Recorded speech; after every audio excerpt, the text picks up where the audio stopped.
The call came at 4:03 a.m. I remember because the clock on my nightstand glowed that number in red when my phone vibrated against the metal frame. For a second, I thought it was a wrong number. Nobody calls a Navy officer at that hour unless something is burning, sinking, or bleeding. I picked up. The voice on the other end trembled. "Ma'am, this is Mercy General Hospital. Your son? Ryan Ward. He's been shot. Multiple times." The words froze the air in my lungs. I was still in my training shirt from yesterday's SEAL briefing. I remember pulling it over my head as if speed could change what I'd just heard. The drive from Little Creek to Mercy took 14 minutes. I did not hit the brakes once. When I arrived, the parking lot was washed in blue light and rain. The smell of antiseptic and diesel mixed as medevac blades spun overhead. I flashed my badge out of habit, not authority, and someone in scrubs guided me through a hallway so bright it hurt to breathe. "He's alive," the nurse said, "but it's bad." I pushed through a set of swinging doors and saw my 17-year-old son lying on a gurney, his chest covered with gauze and red spots that kept widening. Machines were doing the work his body could not. His eyes were half open. I had seen wounded soldiers before, men torn apart by roadside blasts, but never my own blood lying there with tubes instead of breath. "Mom," he whispered. I bent close. His lips were dry and trembling. He said, "I was a soldier's mistake. That you can't do anything." My hands clenched the rails until the metal burned. "Who did this?" I asked, though part of me already knew. "Grandpa's house," he murmured. "Caleb. My stepfather. The man my mother still called her husband." The nurse pressed me back as they wheeled Ryan toward surgery. I wanted to follow, but the doctor blocked me with a look I had seen before, the kind surgeons use when they are about to lose someone.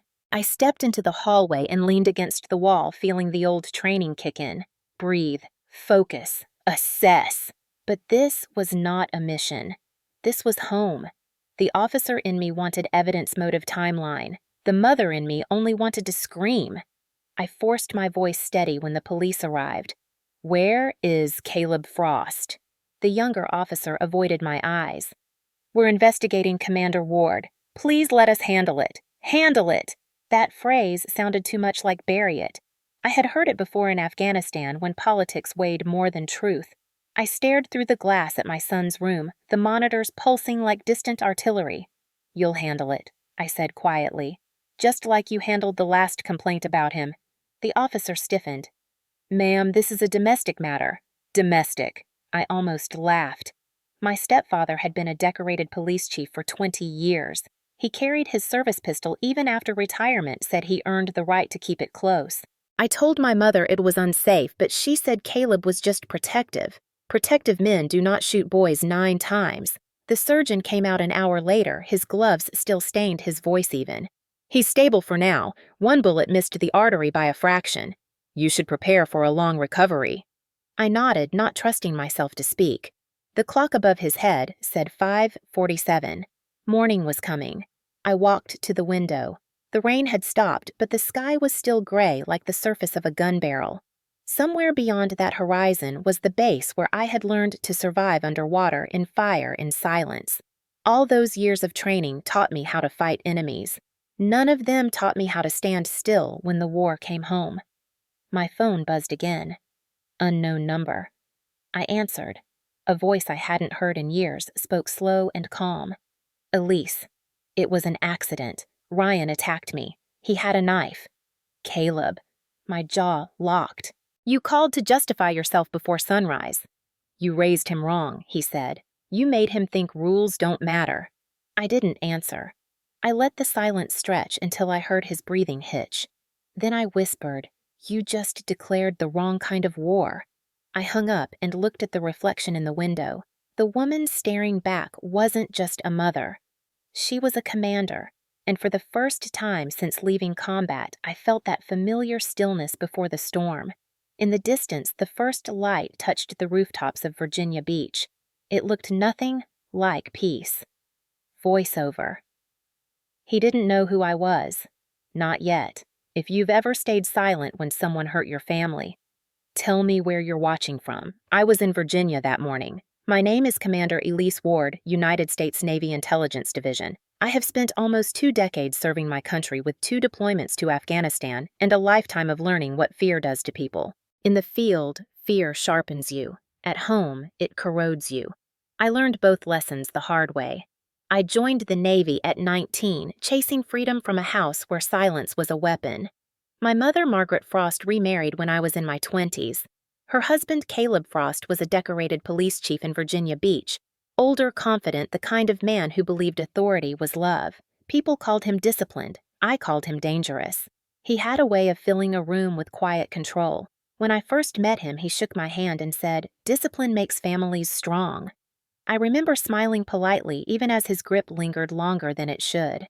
That night, I heard him telling my mother, "She just needs to learn respect." I left for basic training 2 weeks later. Over the years, I sent money home and calls on holidays, but conversations with my mother grew shorter. She always sounded tired, like she was apologizing for something she couldn't name. Caleb never hit her, at least not in ways you could photograph. He raised his voice, broke objects, isolated her from friends. The kind of violence that doesn't bleed but leaves scars you can't see. I tried to warn her, but she said, "He's just protective Elise. He's a man of the law." The law I thought had always protected him more than her. When I returned from Afghanistan in 2014, my own life was falling apart. My husband, Richard Coleman, a Navy officer stationed in San Diego, had fallen out of love somewhere between my second deployment and his third. We divorced quietly, 2 signatures, and an understanding that our son, Ryan, would live with me. Ryan was 8, then curious, sharp with my eyes and his father's calm. He loved visiting his grandmother, even when I hesitated. "Grandpa Caleb lets me help in the garage," he said once proud. I wanted to believe things had changed. They hadn't. The first time I saw Caleb scold him, Ryan was 12. He had accidentally spilled oil on one of Caleb's old police trophies. Caleb's voice snapped like a whip. "I built this family," he roared. "You respect my rules." Ryan froze. I saw the same fear in his eyes that I used to see in my mother's. Later, I pulled Ryan aside and told him respect is earned, not demanded. Caleb overheard. He smiled, that smug half-smile that says he won a battle you didn't know had started. "You military types," he said, "always think rules are negotiable." I walked away because I knew men like him feed on reaction. My mother called me that night, begging me not to make things worse. "He's just old-fashioned," she said. "He doesn't mean harm. But fear is harm no matter how you dress it." The more time passed, the more I noticed the small ways Caleb tightened his control. He managed her bank accounts, decided who she saw, even which church they attended. When Ryan turned 15, he started refusing to visit. He said, "Mom, he watches me like he's waiting for me to mess up." I told my mother, "He's not safe, Mom." She sighed. "You're exaggerating. Caleb loves that boy." I didn't argue. You can't convince someone who's been conditioned to mistake control for care. In Afghanistan, I learned that real discipline saves lives. It's about structure, responsibility, and trust. What Caleb practiced was fear disguised as order. I thought distance would protect Ryan. I was wrong. Ryan began sneaking visits when I was on base. He said his grandmother missed him and he didn't want her to feel alone. I wanted to forbid it, but I remembered what rebellion looked like at his age. So I let him, believing my mother would keep him safe. I didn't know that safety was a story she told herself to sleep at night. Last Christmas, they sent a photo. Ryan smiling awkwardly beside Caleb, holding a fishing rod near a frozen lake. Caleb's hand rested on his shoulder, just a bit too firm. When I zoomed in, I saw something in Ryan's eyes I recognized from combat photos, caution pretending to be calm. I deleted the picture, but couldn't shake the feeling that something was waiting to happen.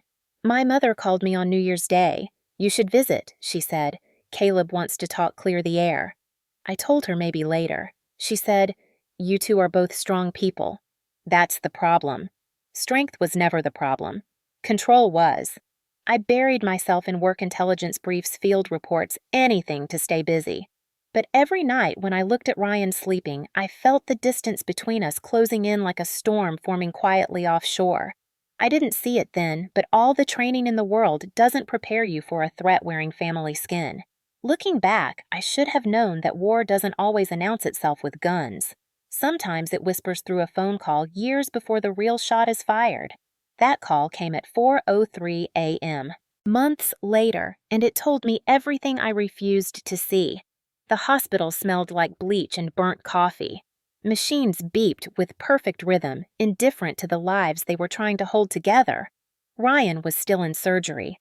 I sat outside the trauma bay, my back straight, palms flat on my knees, every instinct screaming to act but nowhere to go.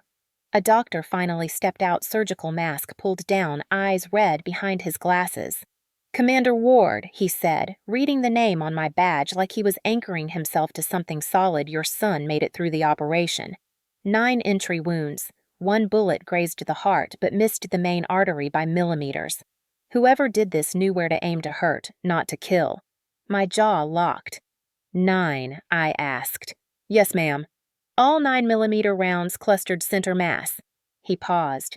"Military precision. I've seen patterns like that only in police or tactical training." He looked like he regretted saying it. I thanked him, asked for a copy of the preliminary report. He hesitated, then shook his head. "It'll go to the police first."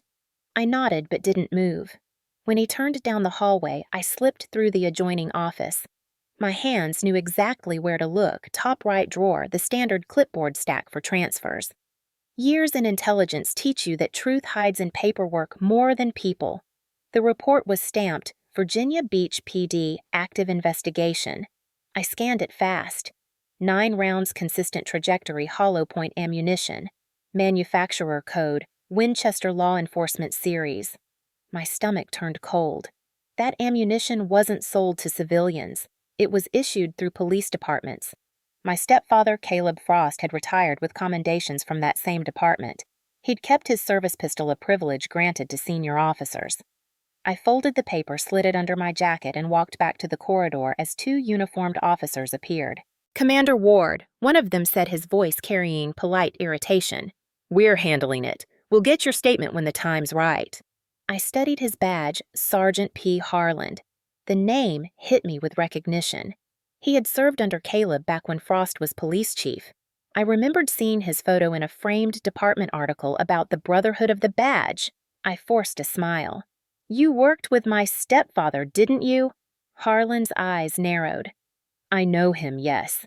"Then you'll want to make sure this investigation is handled properly," I said quietly. He shifted his stance.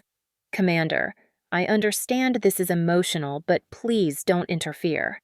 The tone was almost condescending.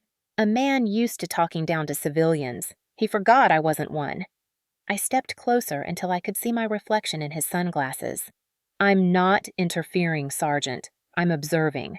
There's a difference." He didn't reply. They left soon after, and I watched them disappear around the corner, whispering to each other. The moment they were gone, I pressed the folded report tighter against my ribs. Every part of me wanted to storm the precinct, but training kept my rage in check. Intelligence, first confrontation, later. That's how you win wars, and this was war. I went to the nurse's station, asked for Ryan's belongings. The nurse hesitated, said they'd been taken as evidence. I asked who collected them. She checked the logbook. "Officer Harland," she said. "Of course." My throat burned. I walked to the observation window outside Ryan's room. He was pale, hooked up to tubes, his chest wrapped like a battlefield dressing. 9 bullet wounds. I imagined each one as a question that needed an answer. My hands trembled, but my voice came out low and steady. "You shot my boy with your service weapon," I whispered, not sure if I was speaking to the reflection of Caleb in my mind or the ghosts of every man who ever used authority as armor. The phrase hung in the air like smoke. I remembered Afghanistan nights when reports of civilian casualties would cross my desk, neat summaries of chaos sanitized for official tone. I used to think the hardest part of command was detachment. Now I understood detachment was the luxury of people who hadn't lost anything personal. My phone buzzed again, messages from my CO asking if I needed an escort. I didn't answer. The military could handle foreign enemies. Family enemies were a different chain of command. I returned to the waiting area, sat next to the vending machine, humming against the wall.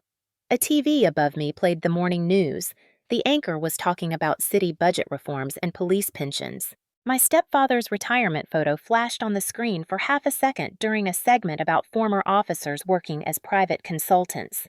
He was smiling, a man of reputation. The caption read, "Retired Chief Caleb Frost advocates for community safety programs." I stared at the screen until the image changed. That face, the same face Ryan had looked up to as a grandfather, was now the face behind 9 rounds of law enforcement ammunition lodged in my son's chest. My hands curled into fists. I'd spent years teaching soldiers how to gather intelligence before taking action. Patience wins wars, I used to say. But standing there with fluorescent light buzzing overhead and the smell of disinfectant clinging to my clothes, patience felt like cowardice. I walked back to Ryan's door and placed my hand on the glass. "You're going to wake up," I whispered. "And when you do, I'll have answers." Behind me, the hallway camera blinked red. I knew the footage would end up in police records. That was fine.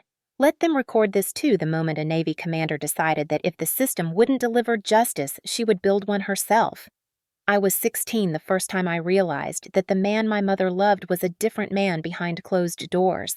Back then, he wasn't Chief Frost yet, just Officer Caleb from Precinct 12, the one who waved at neighbors and helped old women carry groceries. My mother Margaret met him at a neighborhood fundraiser after my father passed away. She said he made her feel safe. Safety was a language she had forgotten since my father's accident, and Caleb spoke it fluently. He opened doors, paid bills, made promises that sounded like protection but smelled like possession. Within a year, he moved into our house. The rules came next. Dinner at 6, no phone calls after 9. No secrets in this family. At first, they sounded like discipline, the kind of order my mother thought families needed. I saw something else, a pattern, a tightening of invisible rope. One night when I was late from track practice, he was waiting in the kitchen, arms crossed, uniform still on.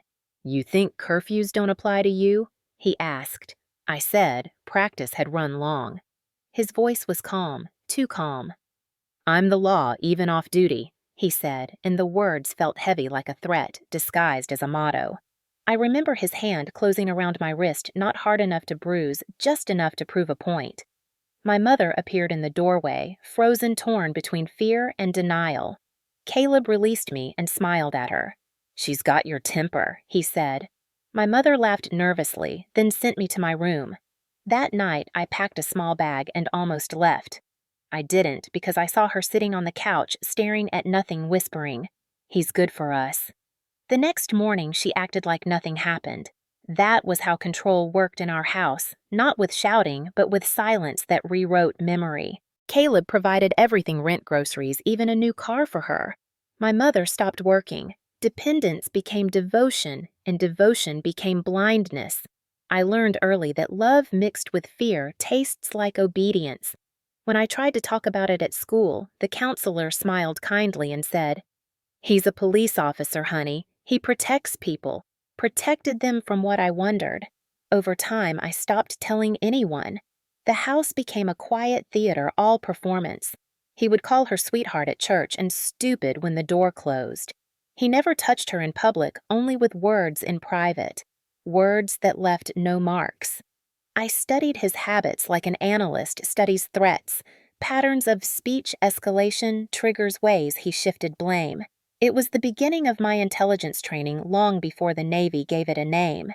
The summer before my senior year, he found my acceptance letter from Annapolis in the mail pile. He read it, folded it, and said, "You think running off to the military makes you stronger than me?"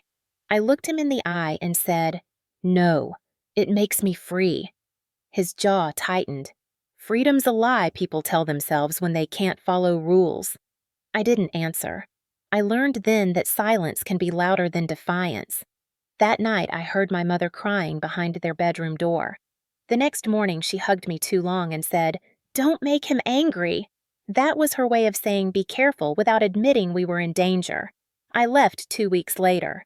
He drove me to the bus station in uniform, told the clerk he was proud of me. To anyone watching, it looked like a father sending off his daughter to serve her country. When the bus doors closed, he leaned in through the open window and whispered, "Remember, I'm the law. Even where you're going." I didn't look back. At Annapolis, I learned to shoot to strategize to survive. The first time I fired a rifle and felt the recoil, I thought of him and how control always depends on who's holding the weapon. I told myself that distance would dissolve the fear, but fear has long roots. My mother wrote letters during my first deployment, short notes about the weather, the garden, his back pain. Never about herself. I sent money when I could. After my second deployment, I came home for a week and visited her. She looked older, smaller, her eyes darting toward the hallway every few minutes. Caleb had been promoted to chief by then. The house was filled with plaques and commendations, his name engraved on polished wood. He offered me coffee like nothing had ever happened. "You've done well, Commander," he said. "Takes discipline to last that long in the Navy." I smiled without warmth. "Discipline saves lives," I said. "Fear destroys them." He tilted his head. "You still hold grudges." I looked around the house at my mother's uneasy posture, at the trophies of his authority, and thought, "No, I hold receipts." Before I left that night, I hugged her tight and whispered, "You don't owe him your life." She shook her head. "He saved it," she whispered back. But saving and owning are not the same thing. Years passed. I stopped visiting. My mother always defended him, said he had mellowed with age. I wanted to believe it. I wanted to think time could soften men like him. It couldn't. Years later, when I stood in that hospital hallway, the echo of his old words came back. "I'm the law, even off duty." He had meant it, and my mother had believed him. Voiceover. I left home to escape a war, only to find another one years later. The precinct smelled like old coffee and damp uniforms, the same way I remembered it when Caleb used to bring me here as a teenager to show off his second home. Back then, the walls had seemed noble, now they looked like armor. The officer at the front desk recognized my name before I said it. "Commander Ward," he muttered, straightening his shirt. "Chief Frost is in interview too." Chief. They still called him that even after he retired. I walked down the hallway lined with framed commendations and photographs of ceremonies. His face appeared in half of them, hand-extended medals gleaming the same expression he wore when lying through his teeth. The door to interview 2 was open. Inside, Caleb sat at the metal table, a lawyer beside him, both looking far too comfortable. His hair was thinner, his shoulders heavier, but that smirk, the one that fed on control, hadn't aged a day. "Elise," he said, like greeting an old friend. Or should I say, Commander? Quite a title for a girl who used to sneak out past curfew. I didn't answer. I stood at the threshold, reading the room like a mission briefing. 1 exit, 1 camera. 2 witnesses, too much arrogance. "You called my phone after the shooting," I said evenly. That was reckless. His lawyer spoke first. "Ms. Ward, Commander," I corrected. Caleb waved a hand. "Relax. She just wants closure." "Don't you, Elise?" I stepped closer, the echo of my boots cutting the air. "Closure comes after truth." He chuckled, the kind of laugh that fills a room without warmth. "Truth is overrated. You of all people should know that. You've spent your career hiding it under classified." I felt my heartbeat slow. Training takes over when emotions threaten to spill. I sat across from him, folding my hands. "You shot an unarmed 17-year-old. My son. Your grandson." He leaned back, pretending to be wounded by the accusation. "He came at me," he said, screaming, threatening. "I thought he had a weapon." "Did he?" I asked. "You were there," he replied, smiling. "You tell me." For a second, I saw it, the twitch in his left hand, the same one I'd seen years ago when he was angry but trying to appear calm. The muscles in his jaw tightening, the pulse beating high under his temple. He was lying. The lawyer placed a hand on his arm. "Chief, maybe we shouldn't—" "It's fine," Caleb interrupted. "Let her hear it. She needs to understand discipline." He looked at me, eyes sharp as glass. "You're just a soldier's kid, Elise. Discipline doesn't work on me." The words hit like recoil. I heard Ryan's voice again, faint and shaking in the hospital bed. He said I was a soldier's mistake, that you can't do anything. For a moment, the room blurred. The hum of fluorescent lights sounded like distant gunfire. I blinked it away. "You think rank makes you untouchable?" I said softly.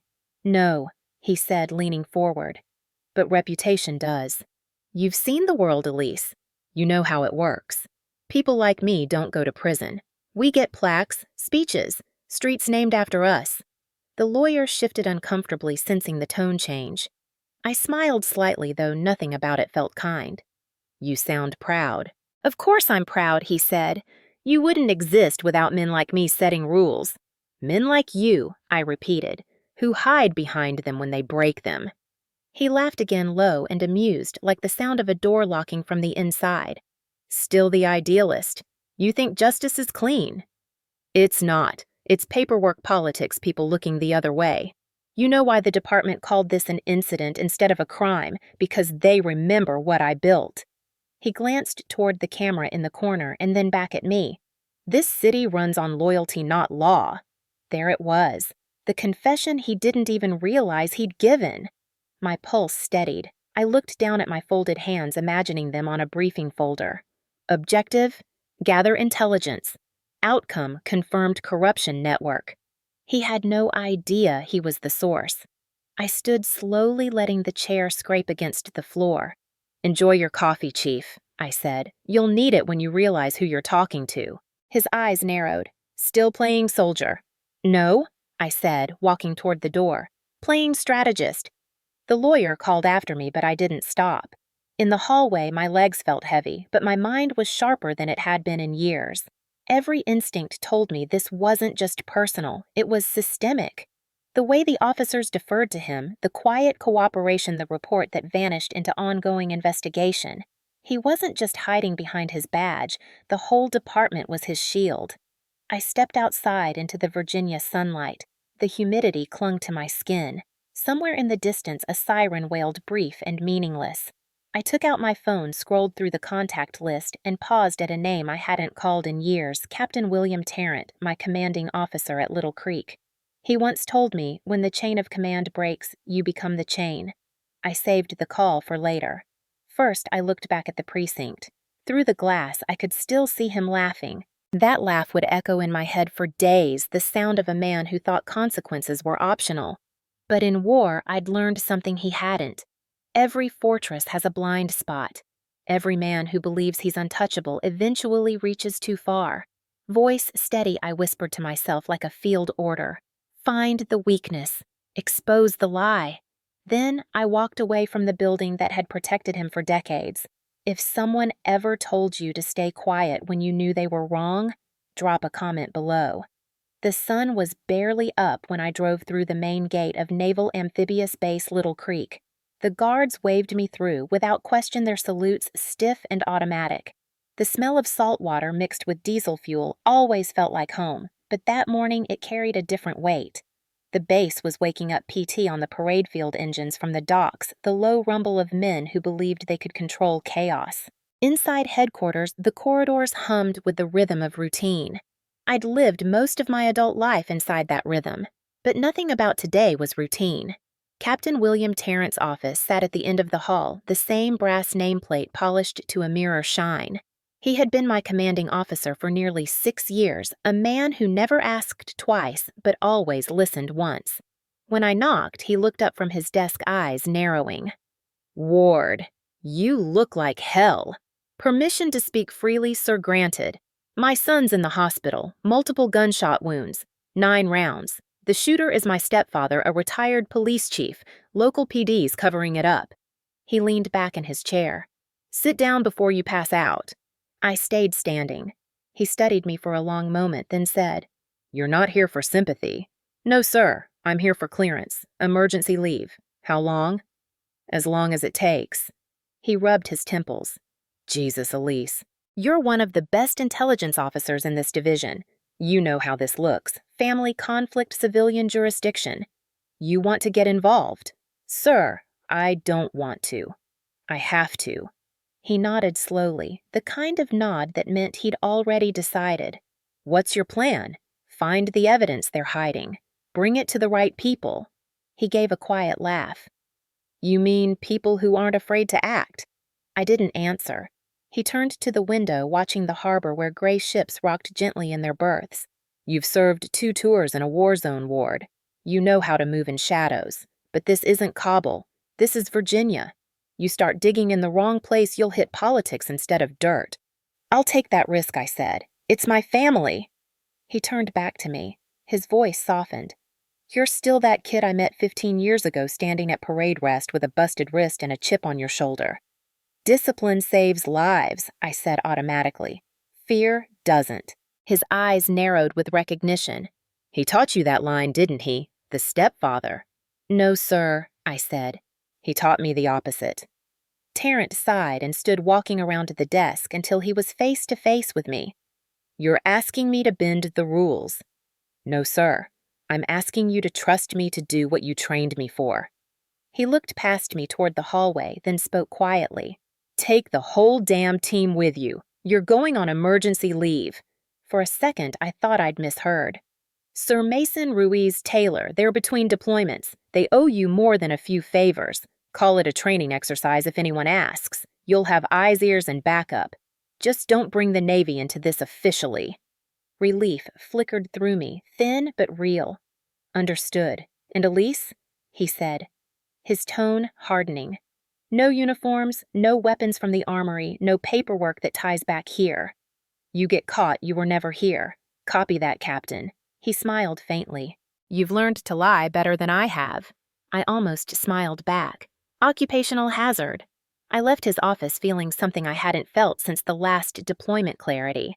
Outside, the morning had brightened into that sharp Virginia light that made everything look cleaner than it was. I walked toward the SEAL team hangars where the ghosts of my past missions still seemed to linger, the shouts, the smell of gun oil, the rhythm of synchronized steps. In the corner of the compound, a group of men were gathered near a Humvee. Mason spotted me first. Commander Ward, he called, grinning. Heard the captain's cutting you loose. Something like that, I said. What's the mission, Ruiz asked, tossing a wrench onto a crate. It's personal, I said. Then it's ours, Taylor replied without hesitation. The loyalty between SEALs doesn't dissolve with time. It mutates into instinct. Mason clapped my shoulder. We'll bring our brains, not our rifles. You tell us what to look for. I need everything on the Virginia Beach PD. Personnel files, internal affairs reports, anything tied to Caleb Frost. Ruiz whistled. The chief himself. Heard he's still connected. That's what we're going to find out, I said. Taylor's grin faded. Commander, you sure you want to open that door? Once we do, there's no shutting it quietly. I'm sure. The three men exchanged a look that said more than words. Mason nodded. Then we're in. You say when? I exhaled, feeling the tightness in my chest ease for the first time in days. Now. As they dispersed to prepare, I stood alone for a moment, staring at the flag flapping over the compound. For most of my life, that flag meant duty chain of command orders followed without question. Now it meant something different. It meant truth. Captain Tarrant stepped outside, watching from the distance. When our eyes met, he raised his chin in silent acknowledgement, then turned back inside. I knew he had just risked his own career for me. I owed him results. I climbed into the Humvee beside Mason, the base shrinking in the rearview mirror as we rolled toward the city. The team didn't ask more questions, and I didn't offer answers. They knew what it meant when I went quiet mission mode. This time, there were no targets, no borders, no flags to salute. Only a trail of lies and one man who thought he could hide behind them. I looked out at the horizon, the skyline of Virginia Beach growing sharper by the mile. This time, I said softly more to myself than to anyone else, we don't fight a war. We expose one. The first rule of intelligence work is that truth leaves footprints, even when people try to erase them. That was what I told Mason Ruiz and Taylor as we set up in an old storage unit near the waterfront. It smelled of rust and motor oil, but it was quiet, private, and more secure than any office with a badge on the door. Mason unpacked a field laptop while Ruiz wired the power supply. Taylor stood by the window keeping watch. Outside, the waves broke against the pier, steady and relentless. Inside, we were about to break something else, the illusion that Caleb Frost was untouchable. Mason spoke first. We got a lead. One of my contacts in internal affairs says the investigation file on Frost is restricted, not sealed. Means they locked it from inside the department. Ruiz frowned. That's a cover-up. Someone's protecting him. Not just someone I said. He's using the Brotherhood. Retired cops, former subordinates, all loyal. The kind of loyalty built on favors, not honor. Mason glanced at me. You sure you want to dig that deep? Once we start, there's no going back. We already started the moment he called it an accident. Ruiz booted up the secondary screen. We'll need access to the PD network. Their servers are on a closed loop, but I've still got Navy tech contacts who owe me a few favors. I nodded. Bring them in quietly. Nothing traceable to the military. Within an hour, we had a live line to a secure node through a technician stationed at Norfolk Naval Cyber Command, codename Falcon. Her voice came through clear over the encrypted channel. Commander Ward, I can tunnel you in, but you'll have a short window. Virginia Beach PD refreshes their security logs every 6 hours. I only need one, I said. Target Directory Evidence Archive case number VB230607. It's labeled Domestic Disturbance, but the metadata shows 9 attached files, 8 removed, 1 overwritten. My stomach tightened. Body cam footage. Exactly, Falcon said. They scrubbed it, but if the deletion was manual, I can reconstruct fragments. Mason leaned closer to the screen. Do it. Lines of code began to crawl down the monitor data streams, flickering. Falcon's voice stayed calm. Pulling logs now. There's your first match. Timestamp 0400 a.m. Location 2 blocks from Frost's residence. The image appeared in broken fragments, dark street, flashing porch light, the sound of static. Then a voice, harsh, familiar. Caleb's. Put it down, kid. Ryan's voice followed, small and desperate. I don't have anything. The picture cleared for a moment. Ryan stood on the porch, empty hands raised, wearing the same hoodie I'd folded in the hospital drawer. Caleb's face was in the corner of the frame, half-lit, gun drawn. I leaned forward, every muscle locked. The video stuttered, then played in real time. Caleb lowered the gun for a fraction of a second, smirked, and fired. The sound hit like thunder through the speakers. The footage cut off right after the first shot. Silence filled the room. Ruiz swore under his breath. Taylor looked away. Mason muttered. He smiled before he fired. I realized my hands were trembling. Years of combat hadn't done that to me, but watching that frame, the deliberate calm, the cruelty did. Run it again, I said quietly. Falcon hesitated. Commander, run it again! The clip replayed shorter this time, sharper. Same porch, same smirk. He hadn't fired in panic. He had fired to assert power. Frame by frame, I said. We watched the muscles in his face shift. No fear, no hesitation, just satisfaction. He knew the camera was on, I whispered.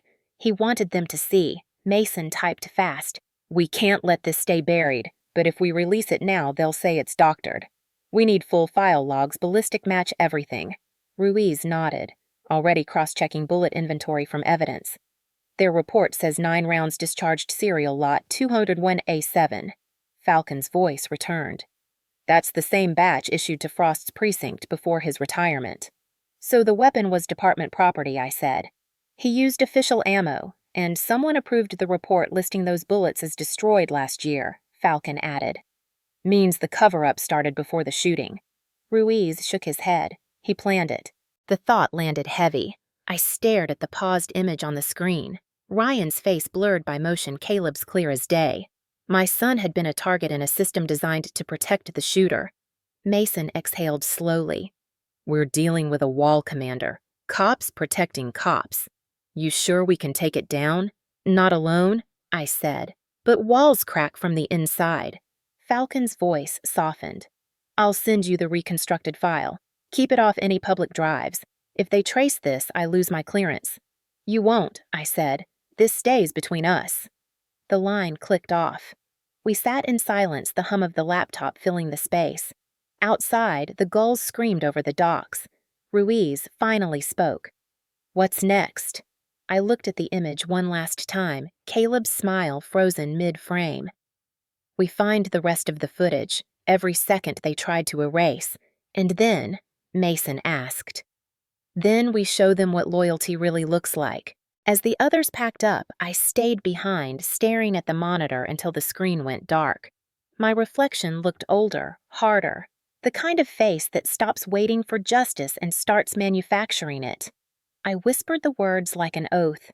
He smiled before he fired. Let's see if he's still smiling when the truth comes out. The drive to my mother's house felt longer than any deployment I had ever taken. The air in Virginia carried that heavy stillness before a storm, thick and electric, as if the world itself was holding its breath. Her house sat at the end of a cul-de-sac lined with tidy lawns and American flags, the same place where I grew up pretending safety meant silence. The curtains were drawn, just like they had been the morning I left for Annapolis. Nothing had changed except the ghosts. I parked across the street and watched for a moment. The porch light flickered on a nervous reflex. She had seen me coming. When I knocked, the door opened almost immediately. My mother stood there in her robe hair pinned back, eyes swollen from sleep or from crying. It was hard to tell which. "Elise," she whispered, voice shaking, "you shouldn't be here." "The police already left," I said. "I came to talk to you, not them." She stepped aside automatically, the way people move when they know resistance is useless. The living room looked smaller than I remembered, but maybe that was because Caleb's presence still filled it even in his absence. His pictures on the mantel, his commendations framed on the wall, his hat hanging on the hook by the door. A shrine to control. My mother gestured toward the couch. "Sit down, please." I stayed standing. "I saw the footage," I said. "He shot Ryan. Point blank. There was no struggle, no weapon, nothing." Her face went pale. "You weren't there." "I didn't need to be," I replied. "The body cam was." Her hands trembled as she clutched the edge of her robe. He was trying to protect himself. Ryan was upset. He raised his voice. My tone cracked before I could stop it. "You're calling 9 bullets self-defense." She flinched. "You don't understand him, Elise. He was afraid." Afraid, I took a step closer. Of a 17-year-old boy half his size, or of losing control for once in his life. She shook her head, eyes darting toward the hallway like she expected him to walk out at any moment. That was when I realized he didn't need to be here to control her. He was already inside her, the fear woven into every instinct she had left. "Mom," I said quietly, "you're still protecting him." She turned away. "He's my husband. He's my son's shooter." Her shoulders sagged. "He said Ryan attacked him, that he was holding something. He was holding nothing but air. I saw it. You think I can't read footage? You think I can't read him?" She covered her face with her hands. "Stop, please. You don't know what he's like when he's pushed." "I do know," I said softly. "I lived it. You taught me how to survive it." She dropped her hands, eyes glistening. "I never wanted you to hate him. You wanted me to accept him. He loved us in his way. His way nearly killed your grandson." She sank into the couch like her body had finally given up the act. "He didn't mean for it to happen." "Mom." "You've been saying that sentence for 20 years. Silence settled between us, heavy and familiar. The ticking of the clock filled the space like gunfire slowed to seconds. I looked around at the house, the floral curtains, the polished furniture, the smell of lemon cleaner. Everything was arranged exactly as he liked it. Still perfect, still his. "Do you remember what you told me when I was little?" I asked. "You said, 'We don't argue with your stepfather.'" She nodded slowly, eyes distant. "I said that to keep you safe." "It kept me silent," I said.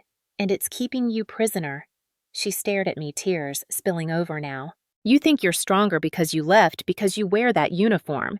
But strength isn't about leaving Elise. It's about staying when it's hard." I wanted to argue, but her voice cracked in a way that wasn't defiance. It was despair. The kind of broken logic that lives in people who've been told for years that survival equals loyalty. I realized then that I couldn't save her. Not yet. Maybe not ever. I walked to the mantel, staring at a photograph of Caleb in his uniform hand on her shoulder, smile wide and hollow. My fingers brushed the frame. "He built a lie, and you decorated it." "Don't talk about him like that," she said weakly. "He's still my husband." "Then you live with his truth," I said, setting the frame back down. "I'll find mine." She stood shaking. "Where are you going to finish what he started?" "Elise, please," she whispered. "You're going to make things worse." I turned at the door. Worse already happened. For a second, I saw her the way she'd been years ago. Young, hopeful, believing love could fix what fear had broken. But that woman was gone, replaced by someone who couldn't tell the difference between devotion and surrender. I stepped outside, the morning air cold against my face. The sky was gray, the color of steel, the same color as his gun. Behind me, the door closed softly like a sigh. I stood on the porch and looked down the street rows of identical houses, all hiding their own small wars. My phone buzzed in my pocket. Mason's text. "We found more. Call us." I took one last look at the house and said quietly to no one, "You can't hide behind his truth forever. Mom." Then I walked toward the car, the decision already made. Voice over. Sometimes the hardest battlefield isn't a desert or a foreign city. It's your own childhood home. Intelligence work is slow, deliberate, and merciless. You don't chase truth, you corner it until it has nowhere left to hide. Back at the storage unit, the team had already filled a whiteboard with scribbles, timestamps, and coordinates. Every inch of it looked like a mission board, except this time, the target wasn't a warlord. It was a retired police chief with friends in high places. Mason handed me a stack of printed reports. We traced Caleb's cruiser through the PD fleet tracker. He used his old department vehicle the night of the shooting. I flipped through the pages. Retired officers don't have access to those cars. Unless someone signed it out under the table, Ruiz said, tapping the report. "Guess who approved it, Captain Ron Hensley, head of internal affairs." I looked at the timestamp, June 11, 2:47 a.m., barely an hour before Ryan was shot. "He drove that car straight to my mother's house," I murmured. Taylor leaned against the wall, and then met with Hensley again at 5:30 a.m., half an hour after the call went public. I glanced up. "We're a diner off Route 60. No security cameras inside, but parking lot footage shows both vehicles parked side by side for 30 minutes. "That's not coincidence," Mason said. "That's coordination." My pulse slowed into the rhythm I knew from field operations: observation, deduction, verification. "Pull the GPS logs. I want full routes for both vehicles." Ruiz's fingers flew over the keyboard. "Got it. I'm overlaying the data now." The map on the screen lit up with two parallel lines: Caleb's route from the residential district to the diner, Hensley's from the precinct to the same location. They met exactly halfway between the crime scene and headquarters, Ruiz said. If he was innocent, he'd be at the hospital or giving a statement, not meeting a superior officer in the dark. He wasn't cleaning his conscience, Mason said. He was cleaning evidence. I stared at the glowing map, the digital heartbeat of corruption. Every breadcrumb led to another man willing to trade justice for loyalty. "All right," I said. "We build this like an intelligence packet. No emotion, no speculation, just data." Taylor grabbed a marker and drew the first heading, Operation Blue Wall, Internal Corruption Report. Underneath it, I listed the confirmed data date, June 11, 2023. Time of incident, 04:03 a.m. Victim Ryan Ward, age 17. Suspect retired Chief Caleb Frost. Weapon 9mm Winchester Law Enforcement Series Batch 200A7. Department Vehicle ID VB 2147. Authorized by Captain Ron Hensley. Post-incident meeting Route 60. Diner 05:30 a.m. Cover activity, evidence deletion, falsified bullet inventory, redacted body cam files. I wrote until the marker squeaked. Mason watched me work, expression unreadable. "You've done this before," he said quietly. "Plenty of times," I replied. "Just never this close to home." Ruiz looked up from the laptop. "You think NCIS will act on this?" "They will if they think it threatens federal credibility. Police corruption tied to retired military personnel, that's their jurisdiction. And you'll send it anonymously?" Taylor asked. I nodded. "If they trace it back to me, this turns into a media circus. I want the system to eat its own tail without knowing who fed it." Mason leaned back, folding his arms. "Commander, when you file an intel report like this, you usually have an extraction plan." "What's ours? Truth," I said. "That's the only extraction that matters." For the next 3 hours, we worked like ghosts. Mason combed through digital dispatch logs while Ruiz compared timestamps from the diner security feed.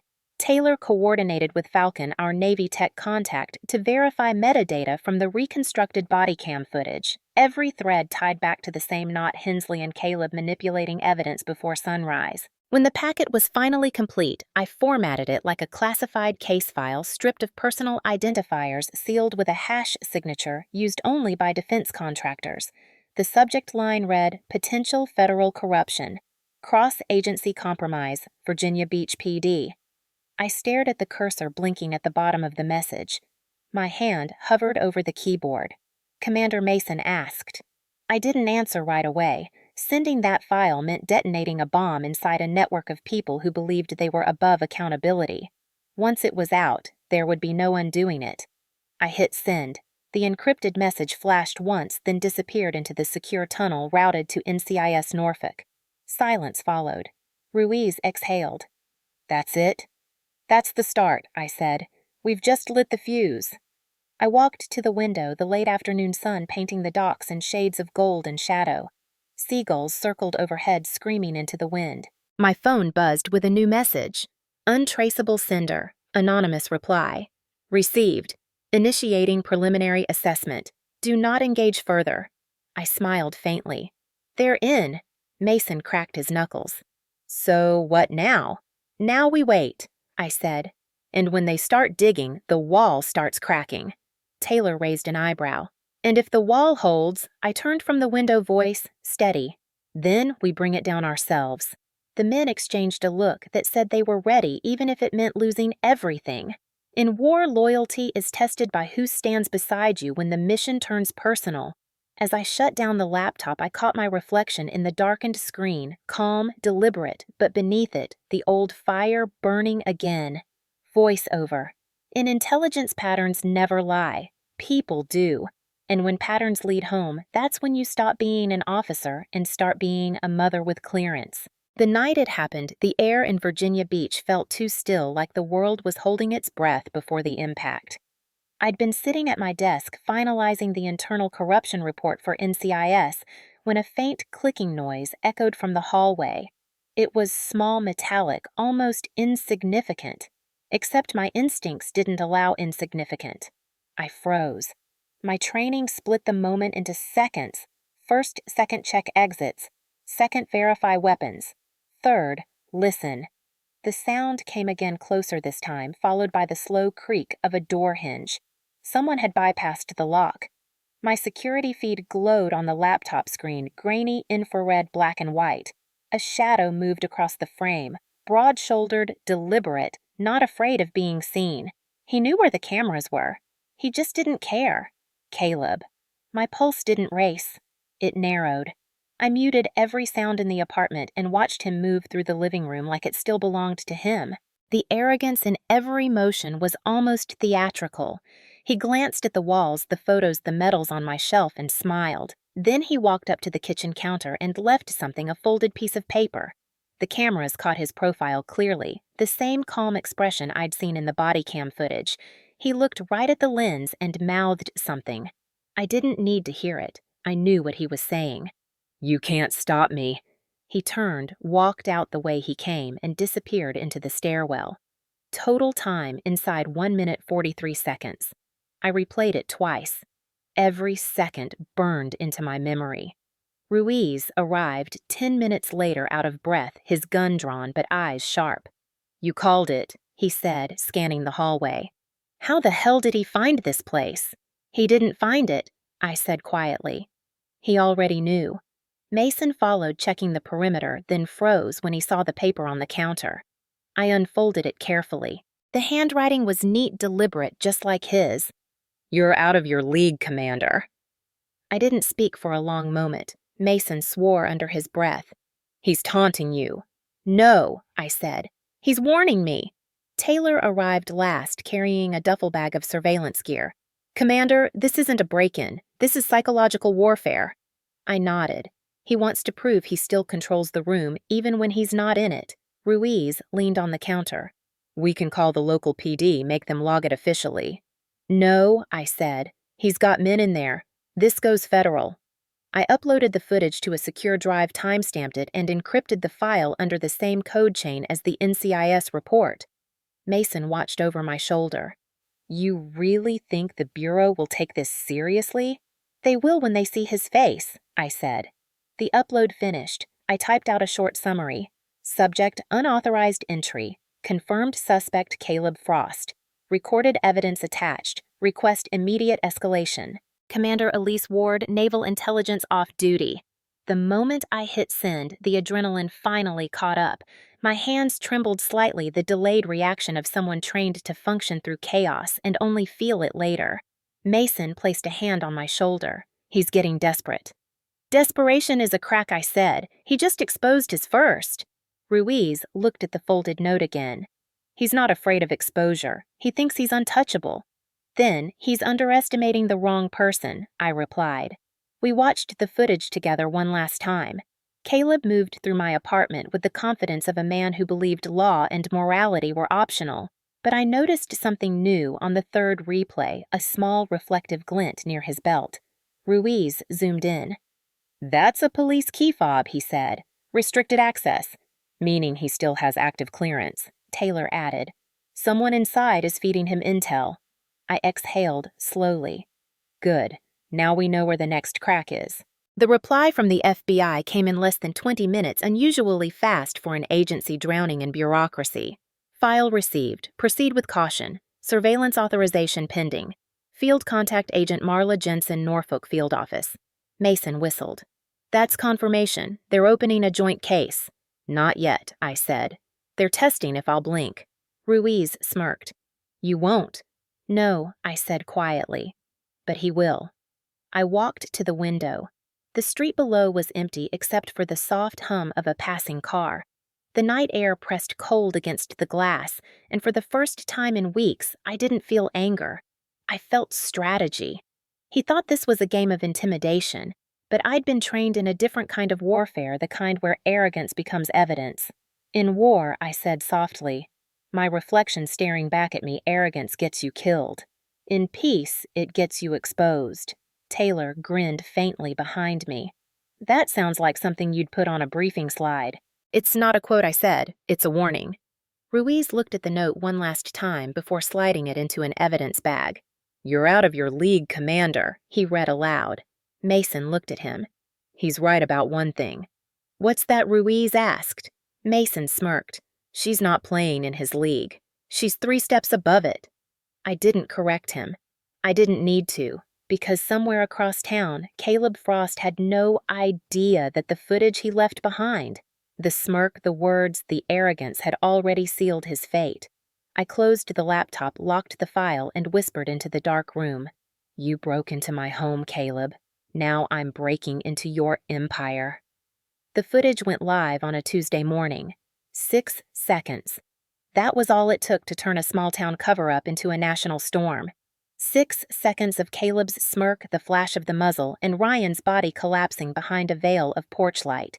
The clip hit the airwaves at exactly 7:42 a.m. Broadcast first on local channel Wavy 10, then carried to CNN, Fox, and half the country before noon. I watched it from my apartment, coffee cooling untouched beside the keyboard. The reporter's voice sounded calm, detached, like she was narrating the weather. Breaking this morning newly obtained footage reveals retired police chief Caleb Frost firing at an unarmed teenager. The video, verified by digital forensics, appears to contradict official police reports. Sources indicate potential evidence tampering within the Virginia Beach PD. I had sent the files through one person I still trusted outside the system, Hannah Cole, a senior journalist at the Virginian Pilot. We'd met years ago during a military intelligence seminar where she'd told me if you ever find a story no one wants told, send it my way. I'd kept her card all these years knowing one day I might need it. When I dropped the encrypted drive into her mailbox the night before, I'd written one line on the note for Ryan. Now her voice filled every living room in Hampton Roads. Viewer discretion advised, she said, and then the footage rolled. Caleb's face froze mid-frame, lit by the porch light, calm and deliberate.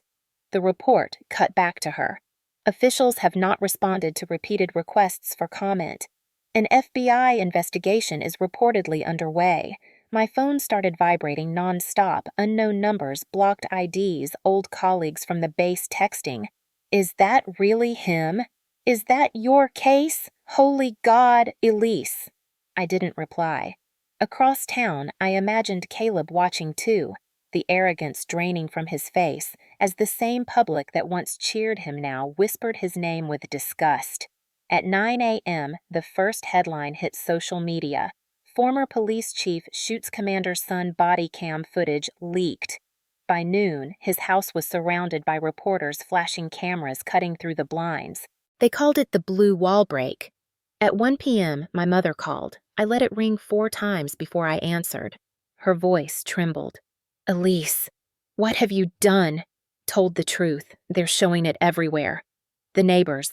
Mom, listen to me. Did you see it? Silence. Then a soft, shattered whisper. He said nobody could touch him.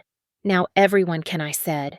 She didn't answer, but I heard the sound of her crying, not the quiet kind she used to hide, but the raw, broken sobs of someone watching a lifetime of denial unravel. I didn't comfort her. I couldn't. Some pain has to burn clean before healing. By afternoon, the city was chaos. The mayor's office issued a statement promising full cooperation. The Virginia Beach PD held a press conference where Captain Hensley stood pale-faced under the fluorescent lights, insisting they were reviewing the authenticity of the material. But when reporters shouted about falsified bullet logs and missing files, his voice cracked. He walked off the podium. That moment alone replayed on every major network for days. Ruiz watched the live feed beside me, shaking his head. That's the sound of a career imploding, Mason muttered, and the start of accountability. The FBI called within the hour. Agent Jensen's tone was clipped but resolute. Commander Ward, we've confirmed the footage's integrity. NCIS corroborated your data trail. We're moving on Frost and Hensley simultaneously. Stay available for questioning, but do not engage further. I hung up, looking at the television one last time. They were replaying the 6-second clip again, the anchor's voice repeating words that once would have terrified me, Justice. Exposure. Corruption. That night, Virginia Beach glowed under a storm of news trucks and flashing blue lights. The house where Caleb had ruled for decades now looked small and fragile beneath the weight of attention. Every neighbor, every former colleague, every friend who'd stayed silent was now watching. At 8 p.m., Hannah called from the newsroom. I could hear the chaos behind her, the clatter of keyboards, the buzz of breaking news. You did it, she said. They've opened a federal case. No, I replied. We did it. I just handed you the match. And you lit a city on fire, she said quietly. You okay? I hesitated. No. But that's not the point. Then what is? I looked at the frozen image on my TV. Caleb's smirk caught forever in the act of arrogance. Making sure he never feels untouchable again. She didn't speak for a moment. Then, Elise, you just changed the story in this town. They'll talk about this for years, then make sure they remember why I said and hung up. When I finally stepped outside, the night air was thick with the hum of televisions behind every door. People were watching, talking, arguing. The truth was no longer confined to files and courtrooms. It was living, breathing, impossible to silence. I drove past my mother's neighborhood. Her porch light was off, but through the window I could see her sitting alone, the blue flicker of the TV washing over her face. I didn't stop. Some distances are better left unclosed. As I reached the waterfront, I parked near the docks where the Navy ships slept under sodium light. The reflection of their hulls rippled across the dark water, steady, unbothered. Voice over. It takes 6 seconds to destroy a lie built over 30 years. 6 seconds to make the world see what they refused to believe. He said nobody could touch him. Now, everyone can. I stood there until dawn began to pull its first pale line across the sky, and for the first time since the 4:03 a.m. call, I let myself breathe. The morning of the arrest broke gray and heavy, the kind of sky that felt like it was holding back a storm. I parked 2 blocks away from Caleb's house, the old blue colonial with the flag still hanging by the porch, like a lie that refused to fall. The street was quiet, but the stillness wasn't peace. It was pressure. You could feel it in the air. Something was about to break. From my position, I had a clear view of the intersection where the Bureau convoy would roll in. I'd memorized their timeline down to the second. Operation coordination between the FBI and NCIS meant precision, not theatrics. That was something I respected. He deserved to be taken down cleanly, clinically, no chaos, no heroism, just exposure. Mason's voice crackled through the earpiece. "We've got movement. Silver Tahoe leaving the driveway." I lifted the binoculars. Caleb stepped out of his house wearing a windbreaker and dark jeans suitcase in hand. His expression was calm, almost casual, like a man late for a business trip. He scanned the street once, then started toward the car. "He's running," I said quietly. "ETA on the convoy, 30 seconds, Mason replied. "FBI is on perimeter, NCIS units in position. He doesn't know they've blocked Route 60. I watched him toss the suitcase into the back seat, his movements deliberate, confident. Even now, with half the country calling him a murderer, he still believed he could outrun consequence. Then the first unmarked SUV turned the corner. He froze. Two more followed, pulling up fast but silent, forming a tight triangle around his car. The agents moved with practiced choreography. No shouting, no confusion, just swift containment. The moment he saw the FBI letters on their vests, his shoulders straightened, his hands lifted slowly. "Caleb Frost, federal warrant for obstruction of justice, falsifying evidence, and attempted flight from jurisdiction," one of the agents said. Caleb's voice carried just far enough for me to hear. "You think you can arrest me on my own street?" "We're not thinking," the agent replied. "We're executing." I zoomed in, catching the small flicker in Caleb's face, the first real crack in the mask. For years, he'd built his world on authority, and now that same authority was devouring him. He tried one last act of defiance, pulling slightly away as they cuffed him, but the agents didn't flinch. They pinned him against the hood of the Tahoe and read him his rights. In that moment, I expected satisfaction, maybe even relief. Instead, I felt nothing. Just the hollow stillness that follows a long battle, the kind where no one really wins. Ruiz's voice came through the comms. "He's secured. NCIS confirming custody transfer to federal transport." Mason exhaled softly. "It's over." "No," I said. "It's concluded. Over means peace." Caleb was pushed into the back of the SUV. For a brief second, he looked up, and somehow, even from 2 blocks away, I felt his gaze find me. He couldn't see me through the tinted glass, but maybe instinct told him I was watching. His mouth moved. 2 words, though, I couldn't hear them. Probably the same ones he'd written on the note, "out of your league." The SUVs pulled away, engines humming low as they turned toward the highway.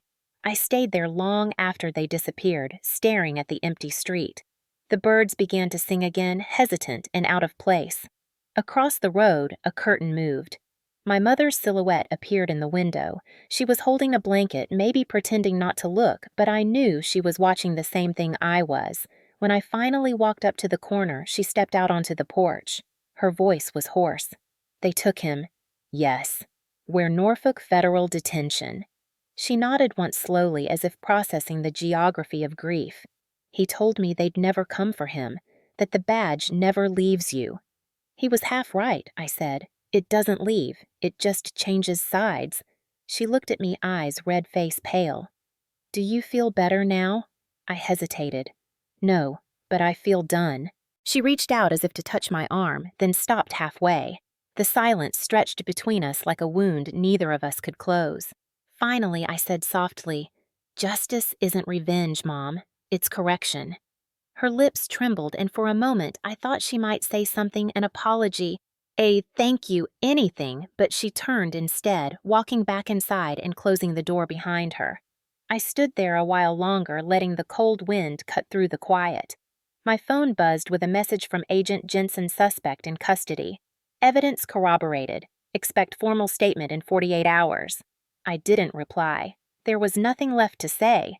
Back at the docks, Mason and Ruiz were waiting beside the SUV, both silent. Mason handed me a coffee. "Congratulations," he said, though it didn't sound like one. "It's not victory," I replied. "It's maintenance." "You think he'll talk?" Ruiz asked. "He doesn't have to. The files will." The sun broke through the clouds, then cutting a thin beam of gold across the water. It hit the hull of a Navy ship anchored nearby, and for a moment, everything felt suspended: the ocean, the air, even time. "So what now?" Mason asked quietly. I looked at the horizon. Now the system does what it's supposed to, and I see if it remembers how. We stood there until the wind picked up, carrying the salt and the faint echo of seagulls. Somewhere miles away, Caleb Frost was sitting in a federal transport van, wrists cuffed, staring at a wall that wouldn't listen. Maybe for the first time he understood what accountability felt like. I didn't wish him pain. I didn't wish him peace, either. I just wished the truth would follow him into every corner of that cell. As the waves slapped against the pier, I whispered the words again, not for him, but for me. Justice isn't revenge. It's correction. Norfolk Federal Court, September 2023. The marble halls smelled faintly of coffee, old paper, and tension. Reporters filled every bench, whispering like wind through dry grass. The Frost case had become a national spectacle, justice against one of their own. The courthouse steps outside were lined with cameras, protesters, and former officers pretending not to recognize each other. Inside, silence carried more weight than noise. I sat behind the prosecution's table, posture straight, uniform, pressed face unreadable. Across from me, Caleb looked smaller than I remembered. Federal detention had stripped him of the crisp arrogance he once wore like armor. His hands trembled slightly as he adjusted his tie, but his eyes were still the same, calculating, scanning for control. His lawyer, a man in a gray suit with the calm of someone paid to believe nothing, whispered in his ear. The judge, Honorable Marion Layton, entered precisely at 9:00 a.m.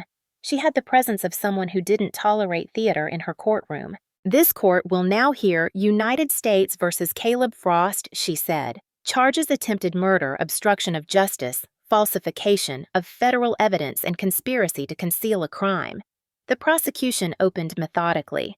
They walked the jury through the timeline: the vehicle logs, the diner meeting, the deleted body cam footage, the ballistic analysis. Each point struck like a drumbeat.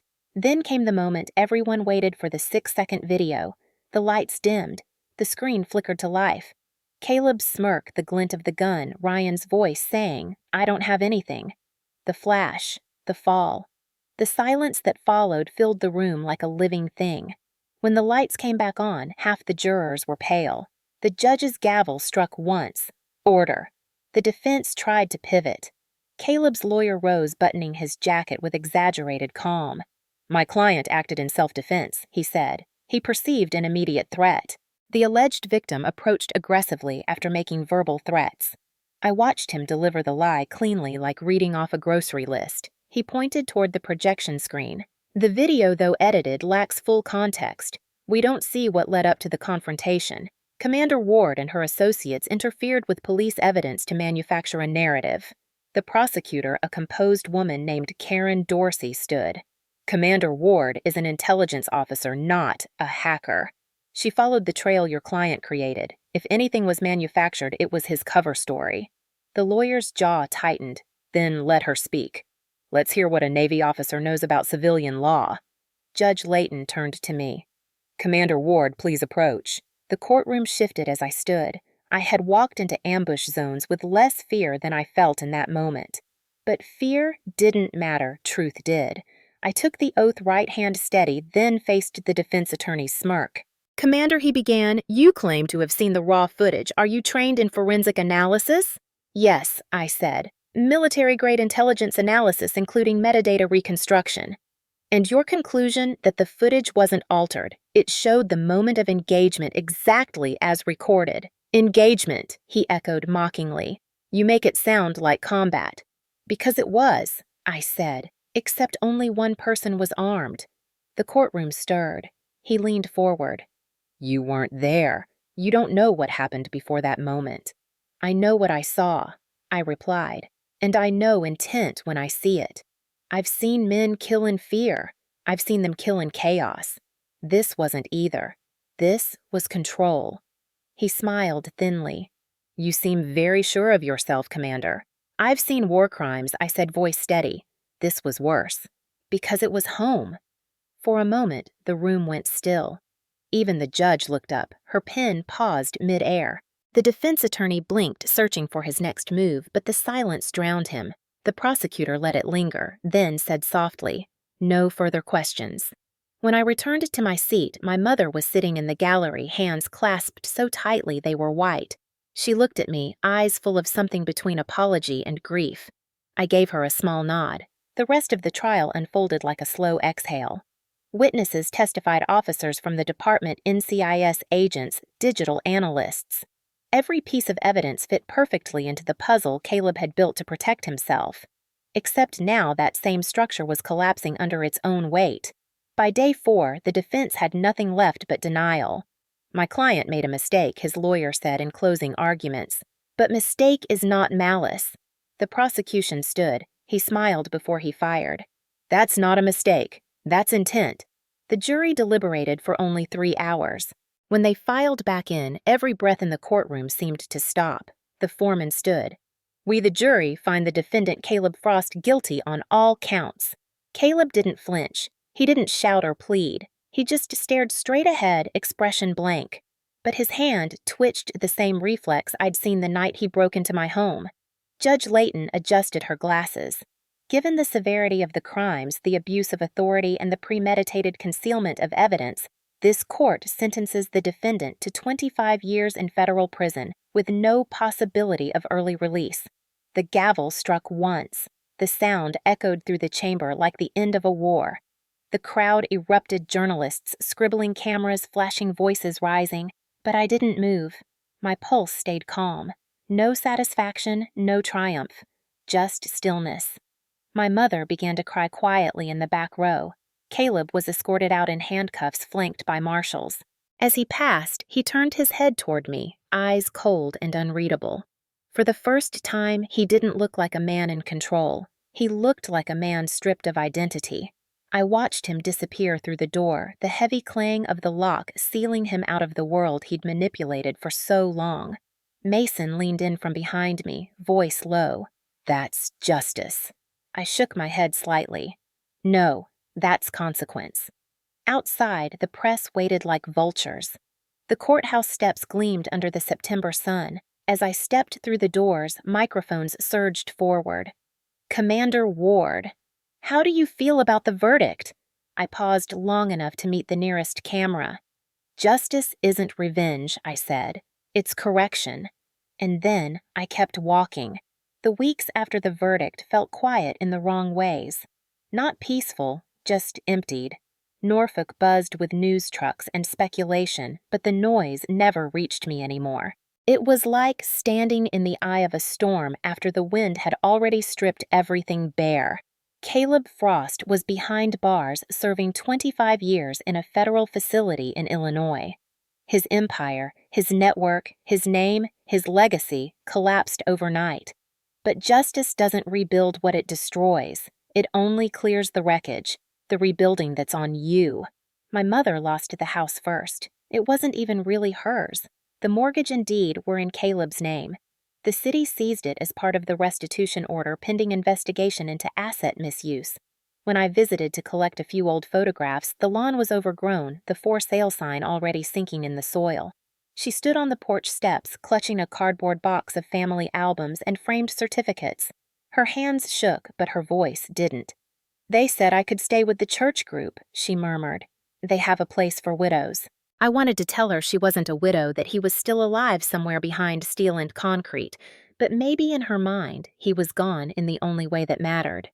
"You'll be okay," I said quietly. "You just have to want to be." She looked up at me, eyes raw. "You don't understand. Everyone I've known for 30 years crossed the street when they saw me today. They don't even look at me anymore." "That's because they finally see him," I said. "And for too long, they saw you as him." She nodded, the truth settling like dust. I helped her load the last box into the car, and when she drove away, the house looked smaller, just wood and memory stripped of power. Ryan's recovery was slower, more fragile. The surgeries repaired what they could, but the scars remained raised lines that cut across his chest like a map of what should have never happened. The doctor said he was lucky. Lucky. 9 bullets and a heartbeat left standing. He moved differently now, cautious, quieter than before. But there was something else behind his silence, an anger that had nowhere to go. One evening, we sat on the back porch of my apartment, the sunset bleeding gold over the water. He traced one of the scars absently, his expression unreadable.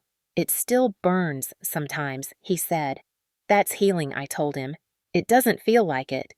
I looked at him for a long time. "Healing never does." He turned to me suddenly.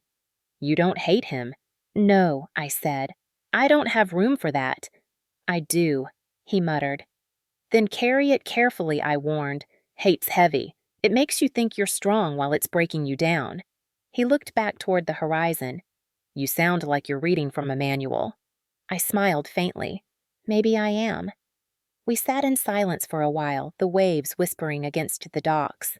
He finally asked, "Will you ever stop fighting Mom?" I thought about it before answering. "No," I said. "But I'm learning to fight differently." A week later, I joined a group therapy program at the VA hospital sessions for veteran parents designed for those who had brought war home with them in invisible pieces. The first time I walked in, I wanted to leave. A circle of metal chairs, bad coffee, too much vulnerability. But then I saw their faces, people who had seen too much and said too little. We didn't talk about medals or missions. We talked about what silence cost us. One man, a Marine colonel, said my daughter doesn't call me Dad anymore. Just Sir. I taught her discipline, not love. A woman in her 40s whispered, "I built walls to keep my kids safe." I didn't realize I locked myself inside. When it was my turn, I hesitated. Then I said, "I thought silence kept peace. Turns out it just buries it." The room went still. Someone nodded. Someone else started to cry. And for the first time in months, I felt the weight in my chest ease just a little. Outside, afterward, Mason waited by his truck, leaning against the door with that familiar half grin. "How was group therapy, Commander?" he asked. "Uncomfortable," I said. "Sounds like it's working." I smirked. "Maybe." He looked at me seriously. "You did what nobody else could. Don't let guilt steal that." "It's not guilt," I said. "It's gravity." He nodded. "Still heavy always." The wind picked up, carrying the scent of salt and rain. I looked out at the bay, where the lights of the Navy ships blinked faintly on the horizon. "You ever think about what happens after justice?" I asked. "Every day," he said. "It's quieter than you think. Sometimes that's worse." I understood. The next morning, Ryan came into the kitchen wearing his ROTC application uniform, khakis, too crisp tie, slightly crooked. He stood there awkwardly fidgeting. "Can you check it?" he asked. I fixed the knot, straightened his collar. "Looks good. I'm not doing this because of him," he said quickly. "I'm doing it because of you." My throat tightened, but I just nodded. "That's the only reason that counts."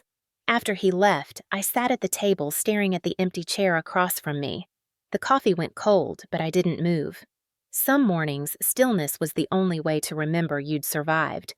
Later that day, I walked along the shoreline, letting the tide soak through my boots. The waves hissed around me, soft and relentless. For the first time, I didn't hear gunfire when the wind hit my ears. I just heard the ocean. Voiceover. I learned silence doesn't keep the peace. It buries it.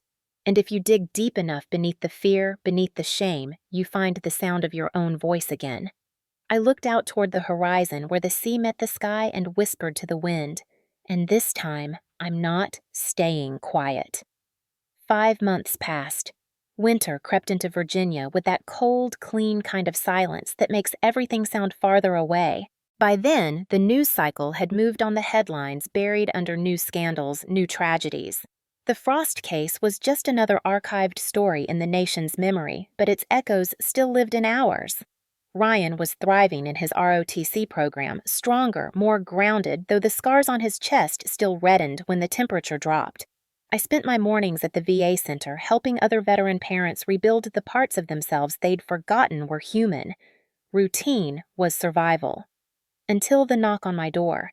It came early, just after dawn, soft but certain. When I opened it, my mother stood there. Margaret Frost, or maybe just Margaret again. She looked smaller than I remembered, wrapped in an old wool coat, her gray hair plastered to her forehead from the drizzle outside. In her hands was a folded letter worn at the edges. "Elise," she said, voice trembling. Can I come in? I hesitated. The air between us felt sharp, full of ghosts. You don't need my permission, I said finally. She stepped inside, clutching the letter like it was both a shield and a wound. I poured her tea because habit is hard to kill, then stood across the counter. She didn't sit. He wrote from prison, she said softly. He wants forgiveness. The words landed like cold metal. Forgiveness, I repeated. That's what he wants now. She nodded, eyes filling. He says he prays every day, that he's changed. He's sorry, Elise. He knows he can't undo what he's done, but he wants to make peace before time runs out. I let the silence stretch. Then I said evenly, he already had mercy when my boy survived. She flinched as if struck. Elise, please, she whispered. You don't have to forgive him for him. Do it for yourself. I already did, I said. The day I stopped letting him live rent-free in my head. She looked down at the letter in her hands, tears falling onto the paper. He's sick, she said quietly. They say his heart's failing. He wants to see Ryan. Ryan decides that I said. Not me. She looked up, desperate now. He's still your stepfather. No, I said calmly. He was a man who hurt my family and hid behind his badge to do it. That's not family. You think I don't know that? She cried, her voice cracking. I live with it every day. I see his face every time I close my eyes. I stayed because I was afraid, and you left because you were brave, but either way, he owned both of us. I wanted to soften, but I couldn't not this time. Then stop letting him. She sank into a chair, clutching her chest. I just wanted peace. Peace doesn't come from letters, I said quietly. It comes from truth. And the truth is, he made his choices. The rain outside began to hammer against the windows, sharp and rhythmic. She looked around my apartment, her gaze lingering on the framed photograph of Ryan in uniform, standing tall in front of his ROTC banner. She smiled through the tears. He looks so much like you did at that age. He's better than I was, I said. He still believes people can change. You don't, I believe they reveal themselves, I said. She folded the letter, tucking it into her coat pocket. Will you at least read it? No, I said, because I already know what it says. It's not an apology, it's a negotiation. He wants to trade guilt for absolution. You sound just like your father, she said quietly. Good, I replied. He was the one who taught me that forgiveness without accountability is just surrender. Her tears came harder now, silent but relentless.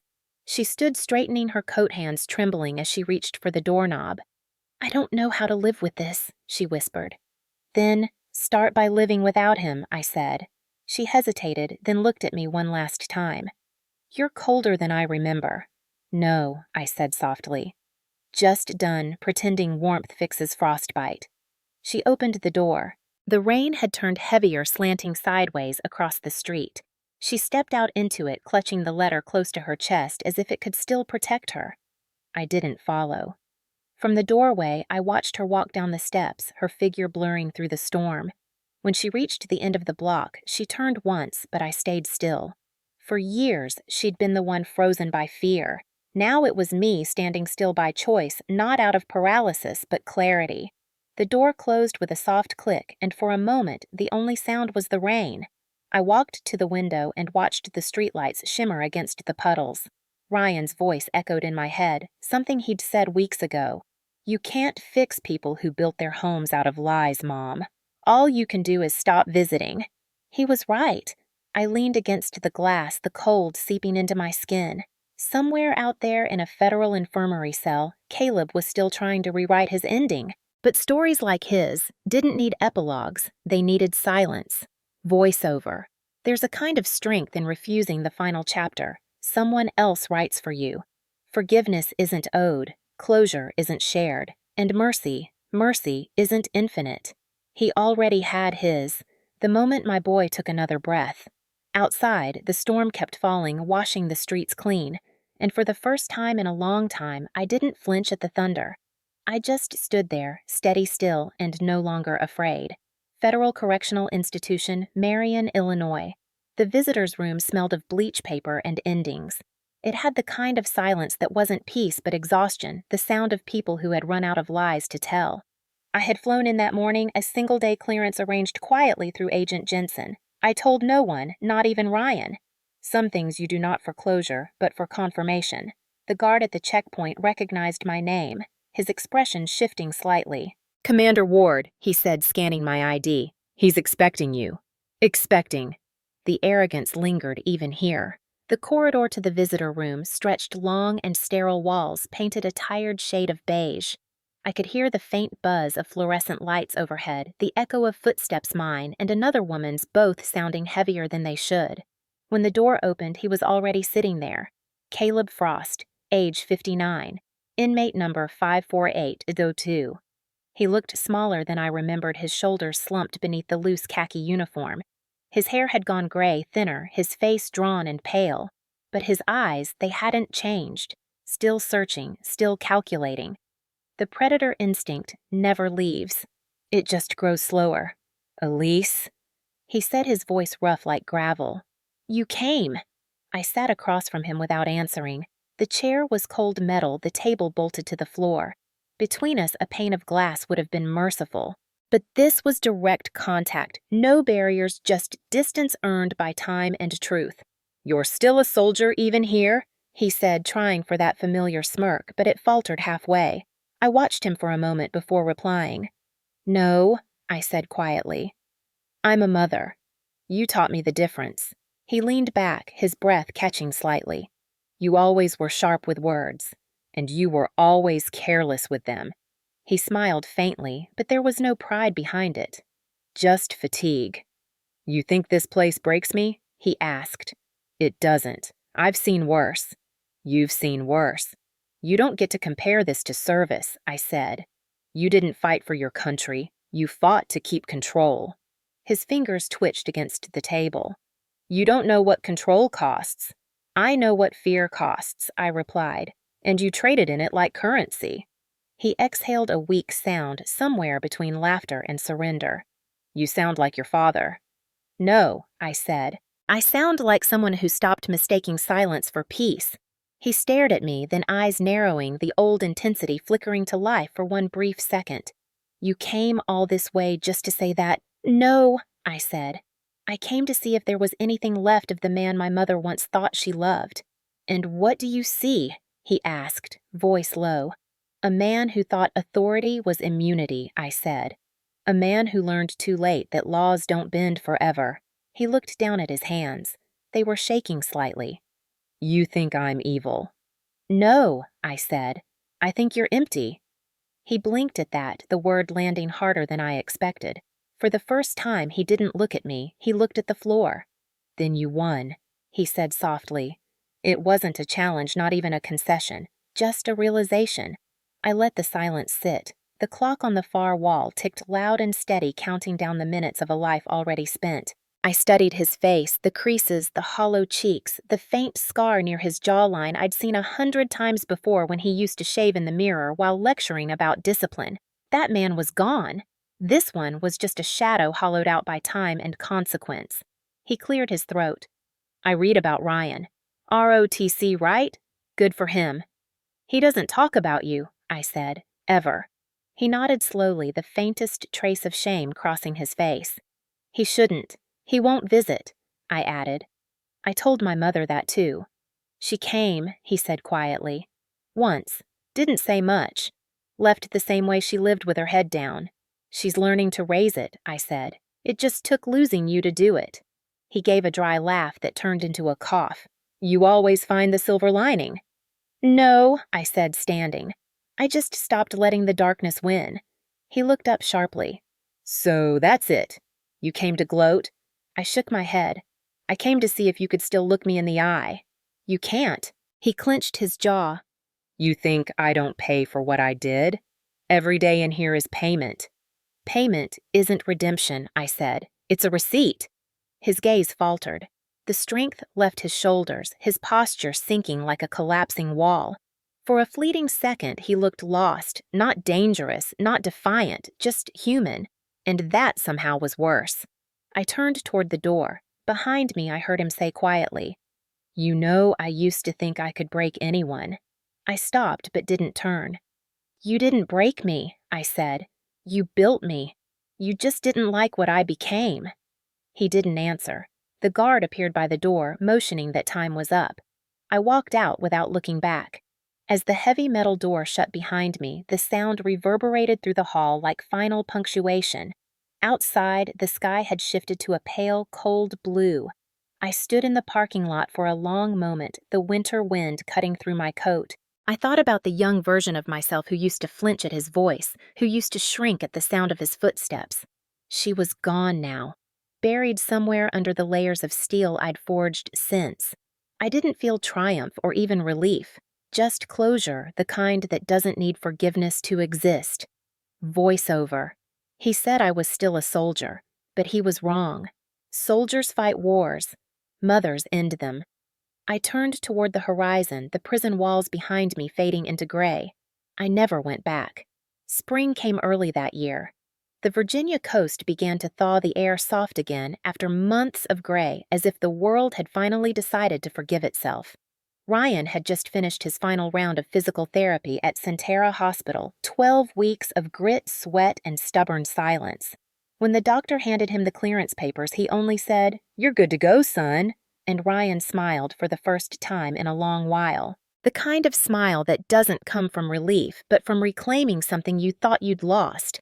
We drove home in silence, the radio humming softly with some country song about second chances. Outside the window, the ocean flickered in the distance like steel turned to light. 2 weeks later, I stood on the drill field at the University of Virginia's ROTC program, watching him put on his first uniform. The fabric hung a little loose around the shoulders, the new pressed creases cutting sharp lines down his sleeves. He fidgeted with the collar, muttering, "It feels weird." I smiled. "It's supposed to. It means you're growing into it." He rolled his eyes, but didn't hide the pride glowing beneath the nervousness. When he stood at attention for the induction photo, the sun hit the edge of his scar, tracing it like gold. I felt my throat tighten. "You look good, Lieutenant," I said. He turned mock serious. "Not yet, Commander." I laughed, really laughed, for the first time since that night. After the ceremony, we walked along the boardwalk at Virginia Beach, the air cool but forgiving, the kind that carried salt and healing in equal measure. He was quiet for a long time, then said, "I keep thinking about him sometimes." "That's normal," I said. "You don't have to erase him to move on. I don't think I'll ever forgive him," he admitted. "You don't need to," I said. "Just don't let him decide what you become." He looked at me, the wind tossing his hair into his eyes. "What about you? You forgive him?" I thought about it before answering. I forgave myself for not seeing it sooner. "That's enough," he nodded, watching the waves crash. "You think I'm doing the right thing? Joining ROTC?" "I think you're building your own story," I said. He didn't inherit my wars, just my courage. He smiled faintly. "You sound like a recruitment poster." "I sound like your mother," I said, bumping his shoulder. "That's worse," he teased, and for a moment the world felt normal again. We reached the edge of the pier just as the sun began to rise, that deep orange light spilling across the horizon, painting everything in warmth and renewal. I watched his reflection in the water, the uniform, the scars, the calm steadiness in his eyes. He'd become everything I'd hoped for, strong, not hardened, brave, not broken, the kind of man who didn't need to hide behind control or fear. Behind us, the town was waking, boats starting their engines' gulls, cutting through the wind, someone laughing in the distance. The normalcy of it all felt like grace. Ryan leaned on the railing beside me. "You ever think about going back to the Navy?" "Sometimes," I said. "But I've served enough wars. Now I just want to teach people how not to start them." "You'd be good at that." "I learned from the best mistakes," I said, half smiling. He laughed softly, shaking his head. The tide swelled and fell in slow rhythm. I reached into my coat pocket and pulled out one of his childhood dog tags, the one he'd made at a Navy museum when he was 7. The metal was scratched, the engraving faint, R. Ward, brave, like Mom. I handed it to him. "You keep this now? You've earned it." He looked down at the tag thumb tracing the letters. "You sure it's yours?" I said. "It always was." He slipped it into his pocket, then looked out toward the horizon. The morning light hit his face just right, the soft reflection catching the outline of the scar on his chest. It didn't look like a wound anymore. It looked like a reminder of everything he'd survived, of everything we both had. "What do you see when you look at it?" I asked. He smiled faintly. "Proof." "Of what? That we made it." For a long while, neither of us spoke. The ocean carried its slow, constant rhythm, the eternal heartbeat of things that endure. I thought of all the missions I'd completed, all the losses I'd witnessed, all the truths I'd buried to keep others safe. None of it compared to this moment, watching my son stand tall in the light of a new day, wearing his own name with pride. As we turned to walk back, he said softly, "You think he'd be proud?" "It doesn't matter," I said. "He doesn't get to define that word anymore." Ryan nodded. "Then I'll redefine it myself." The sun rose higher, the waves glittering with each new breath of wind. I looked up at the endless blue above us and whispered, "You already have." Voice-over rebirth doesn't come when the pain ends. It comes when you learn to carry it without letting it define you. I didn't need revenge. I needed proof that love outlasts fear. And on that morning, standing beside my son in his first uniform, I knew we'd won the only war that ever mattered. We walked back down the pier together, the light behind us growing stronger, the tide rolling in slow applause. The report was short, clinical, and without flourish, exactly how it should be. Subject Frost case. Final status case closed. Primary evidence verified and archived. NCIS Norfolk confirms federal jurisdiction resolved. No further civilian or internal involvement required. I stared at the last line for a long time before typing my final note. Commander Elise Ward file terminated. Then I hit send. The sound of the outgoing message ping echoed through the empty apartment, small and final, like the click of a locked door. The clock on my desk read 23:47. The city outside was quiet, distant sirens blurring into the hum of traffic. I leaned back, exhaling slowly. For the first time in almost a year, there were no more reports to file, no more questions to answer, no more lies to chase. It was done. I poured a glass of water, walked to the window, and looked down at the lights of Virginia Beach, stretching out like a constellation trying to remember its shape. The sea beyond the skyline was black and endless, reflecting nothing. I needed air. The boardwalk was nearly deserted by the time I reached it. The air carried the familiar scent of salt and diesel, of ocean life and human struggle. The tide was rolling in slow and deliberate, as if the sea itself was taking inventory of what remained. I took off my shoes and stepped onto the sand, feeling it cold and damp beneath my feet. The wind caught my hair and whipped it across my face, the chill biting but clean. For months, I had lived in a rhythm of chaos, courtrooms, therapy, reconstruction, recovery. Now, the silence felt heavier than any noise. The kind of silence that makes you listen to your own thoughts whether you want to or not. Somewhere behind me, the faint sound of laughter drifted from a nearby pier. Young sailors may be blowing off steam after training. It made me smile faintly. Once upon a time, that was me. The uniform, the mission, the belief that structure could save us from ourselves. I used to think discipline was the cure for fear. Turns out it just delays it until you're brave enough to face it. I walked closer to the waterline until the waves kissed my ankles. The Atlantic in March was freezing, but I didn't care. Pain wasn't the enemy anymore. Numbness was. Above me, the stars hid behind a thin veil of cloud, and somewhere beyond that sky, I knew a flag still flew over 1,000 bases, 1,000 missions, 1,000 stories like mine. Quiet wars fought behind closed doors. Not all of them would end cleanly. Not all would end at all. But mine had. I closed my eyes and heard the ocean breathing in and out, slow and steady like a living heart. My mind wandered back through the years to Afghanistan, to the faces of people I'd led to the ones I couldn't save, to the little girl who left home thinking escape meant safety. She hadn't known then that war wasn't a place, it was a pattern. One that followed you until you turned around and broke it. Ryan's laughter came to me in memory. His voice stronger, lighter, teasing me about my serious face at his ROTC induction. He didn't inherit my wars, I'd told myself that morning. Just my courage. Maybe that was enough. The wind shifted, carrying the smell of seaweed and something sharper, ozone maybe, or freedom. I tilted my face toward it and let it sting. Behind me, the faint red and blue reflection of the boardwalk's American flag shimmered on a puddle near the dunes. The fabric fluttered in the wind, wet but unbroken. I remembered Caleb's words in the prison room. "You're still a soldier even here." Maybe he'd meant it as an insult, but he was right in a way. Every soldier fights two wars, one abroad, one within. I survived both. The horizon began to brighten. The first thin line of dawn split the sky, opened soft pink, bleeding into gold. The ocean shifted colors with its steel, turning to silver, then to something almost alive. I stood there, bare feet, buried in the wet sand, the wind wrapping around me like absolution. I thought about sending one last message to my mother, to Mason, to Agent Jensen. Something small. "It's over. I'm free." But I didn't need to. The ocean already knew. It had watched 1,000 versions of me walk this same stretch of sand and return changed.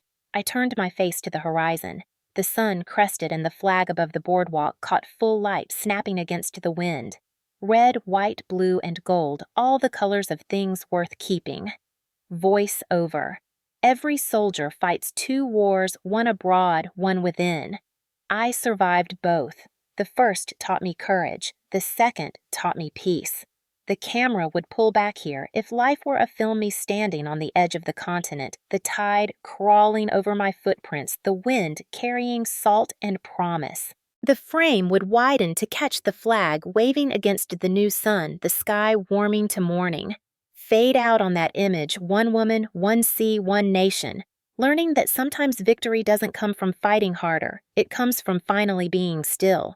If you've ever fought for your family when no one believed you, this story is for you. The screen fades from the image of the ocean into the quiet, steady glow of morning light breaking across the Virginia coastline. You can almost hear the hum of the wind moving through the dunes, the distant cry of gulls, the rhythm of the tide rolling over itself like a heartbeat, trying to settle. Then the camera cuts slowly, softly to Elise, standing alone near the waterline, her boots in hand, the horizon painting her in gold.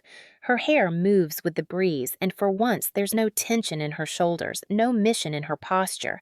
Just calm, just truth.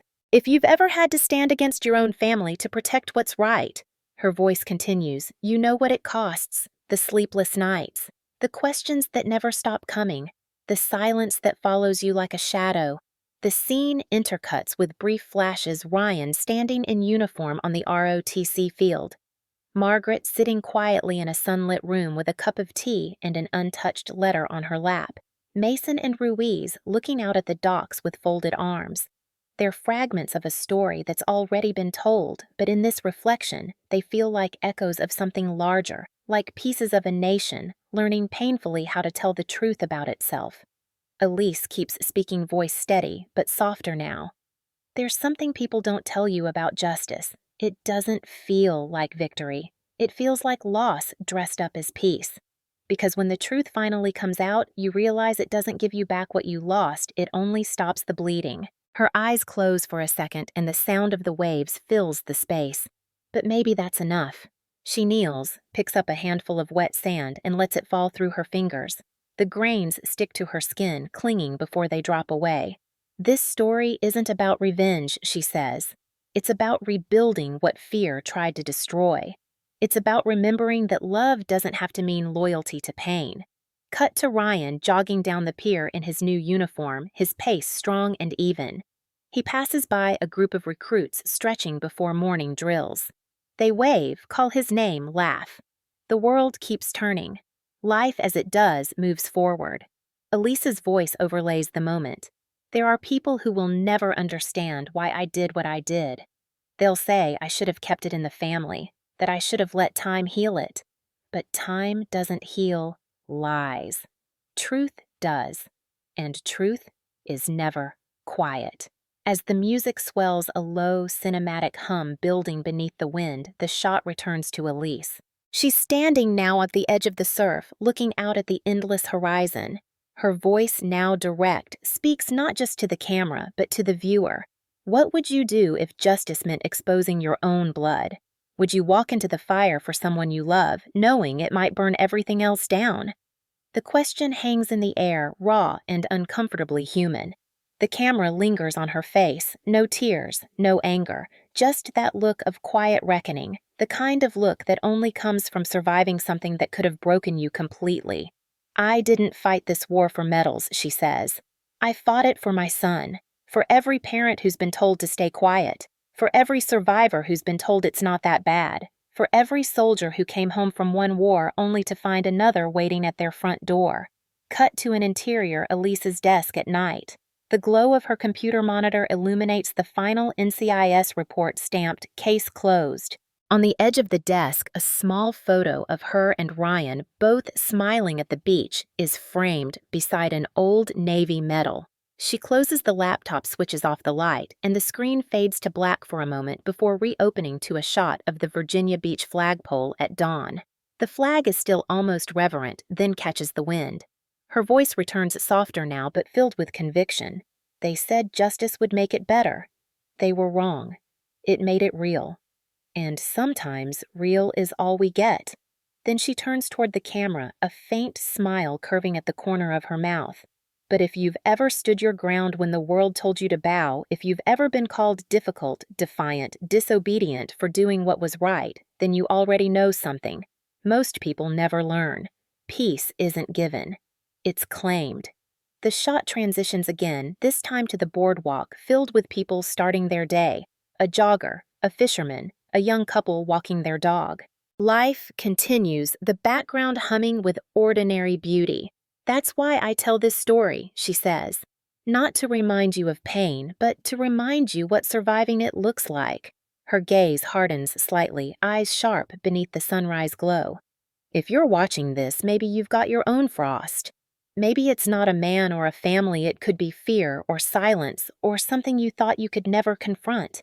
Maybe you've spent years convincing yourself that peace means pretending, but it doesn't. Peace begins the moment you stop lying to yourself about what hurt you. The music rises low, strings soft percussion, a heartbeat of sound beneath her words. So tell me, she says, what would you do if justice meant exposing your own blood? A long pause. The question lingers as the camera pans slowly across the ocean sunlight flashing over the surface in shards of white and gold, the kind of shot that demands reflection, not applause. Then the voiceover deepens, wrapping around the stillness like a closing statement to the audience, because when the truth finally comes, it won't knock. It'll break down the door, and when it does, I hope you're ready to stand tall in its light. Cut to Ryan again, sitting on the sand at sunset, flipping his dog tag between his fingers. The camera focuses on the engraving. Brave like Mom. He looks up, squinting toward the horizon, then turns and waves to someone off-screen. The faint outline of Elise appears in the background, watching him with a look that's equal parts pride and awe. Her voice comes again, quieter now. I didn't raise a soldier. I raised a survivor. There's a difference. A soft breeze cuts through the moment the flag above the pier, snapping gently in the wind. The camera tightens back to Elise's face. She looks directly into the lens, her voice almost conversational now. If this story found you tonight, if it stirred something you've been carrying for too long, don't let it end here. Tell me where you're watching from. Tell me what justice means to you. Drop your city and your local time below. I'll salute you from Virginia Beach. Her expression softens, and for a moment she almost laughs, the first light-hearted sound after so much gravity. And if you're somewhere out there trying to find your peace, know this, it's not hiding from you. It's waiting for you to stop apologizing for wanting it. The final seconds play out slowly, the music fading into the sound of wind and distant waves. The camera pans upward, sky widening, horizon stretching, and then returns to Elise one last time, silhouetted against the sea. She lifts her gaze, whispers something we can't quite hear, and then smiles faintly as the light floods the frame. Every story has a war. Every war leaves a scar. But not every scar has to hurt forever. Sometimes it just reminds you that you made it home. Fade to black. The faint rustle of wind remains, then dissolves into one last line on screen. Where are you watching from? Tell me your city. Tell me your time. I'll salute you from Virginia Beach. The apartment was quiet again. Not the uneasy quiet of waiting or the hollow quiet that follows grief, but the calm that comes when everything that needed to be said has finally been spoken. On the table sat two things that had followed me through every war, every loss, every reckoning. A framed photograph of Ryan in his first ROTC uniform, smiling beneath that too bright Virginia sun, and my Navy SEAL intelligence commendation, dulled slightly at the edges from years of handling.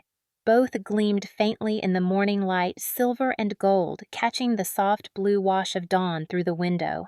I sat for a long time without moving the world outside, still half asleep. The hum of the city in the distance, the steady rhythm of the tide beyond the boardwalk, it all felt different now. Not quieter, just clearer, like someone had finally adjusted the focus on a lens I didn't know was blurred.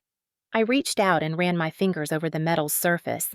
The engraving on the back read, "For exceptional service in operations requiring unyielding integrity." That last word, integrity, always felt heavier than the rest. Because nobody tells you what it costs. They teach you how to fight, how to endure, how to lead, but not how to walk back into the world after you've seen what people do when the lights go out. I looked at Ryan's picture again. He was smiling in that confident, lopsided way that reminded me of his father before the Navy took him to distant seas. But Ryan's eyes were different, steadier, older. He'd seen too much for 17. He'd healed, but he'd never forget. Neither would I. I whispered softly, "You did it, kid." The wind caught the edge of the curtains, pushing the sunlight deeper into the room. On the shelf nearby, next to old field notebooks and service patches, sat a folded American flag, the one I used to carry in my rucksack across deployments creased and sun-faded from Afghanistan's dry heat. It had traveled with me across continents and back home again, only to rest here, in a place where no one saluted it anymore. And yet somehow it meant more now than it ever did. Because now it wasn't about duty, it was about legacy, voice over. They thought honor ends when the uniform comes off, but real honor begins when you protect what's yours. The words echo against the slow pulse of waves outside, each syllable measured and deliberate. As the camera pans closer to the photograph, the scene shifts. Soft montage images flicker across the frame. Ryan walking across the ROTC quad, his posture strong. Margaret watering the small garden behind her house, quiet but lighter somehow. Her hands steady now where they once trembled. Mason and Ruiz packing up after training exercises, sharing a knowing glance toward the sea.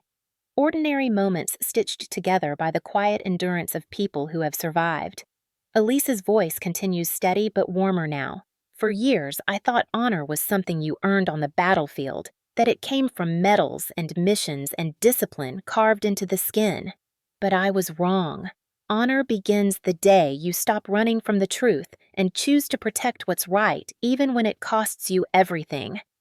The shot widens. Elise standing at her window watching the sunrise over Virginia Beach. The horizon burns gold and the sound of gulls returns sharp and alive. She holds the medal for a moment longer, then sets it beside the photograph. Her reflection catches in the glass, uniform folded away. Sleeves rolled up, a woman who looks less like a soldier and more like someone learning how to live again. "I used to measure life in missions," she says quietly. "But now I measure it in mornings. In every day I wake up and my son is still breathing. In every sunrise that doesn't start with an alarm code or a report number. In every moment that reminds me peace isn't weakness. It's the strength to stop fighting what no longer deserves your energy." Cut to the ocean again, the tide rolling in waves, folding over themselves like pages closing on a story. The camera lingers on the sunlight flickering across the surface. The world feels washed clean, not of the past, but of its weight. "We all have wars," she continues, "some with others, some within ourselves. But there's one battle we all face eventually, the battle to forgive without forgetting. To move forward without erasing where we came from." The sound fades, leaving only the rush of water and the distant cry of seabirds. The shot pulls back Elise, walking toward the beach, bare feet pressing into the wet sand, leaving footprints that the waves slowly claim. Voice over. I've seen what happens when power replaces empathy. When fear becomes tradition. when silence becomes law. But I've also seen what happens when one voice says no and means it. Everything changes, slowly, then all at once. The scene shifts again. Quick, gentle flashes of faces from the journey Caleb's photograph in the newspaper headline, "Former police chief sentenced to 25 years for shooting Navy commander's son."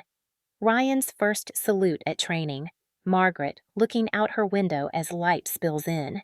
Elise's hands closing the final NCIS report with quiet resolve. These are not moments of triumph, but of transformation. Her voice deepens. Justice isn't always loud. Sometimes it's a whisper that echoes longer than any shout.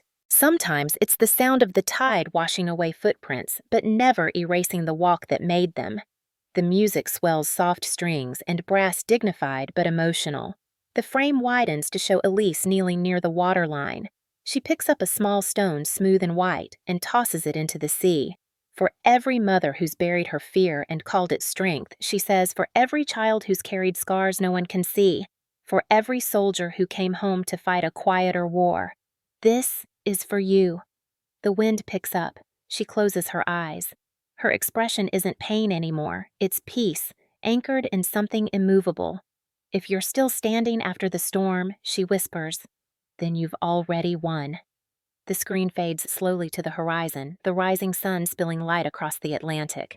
The waves crash softly, the world exhaling. Then, the final voiceover begins, her tone deliberate, inviting, personal, spoken directly to the viewer. Wherever you are tonight, whether you're sitting in your kitchen at midnight driving home after a long shift or lying awake wondering how it all went so wrong, hear me when I say this, you are not alone in your fight.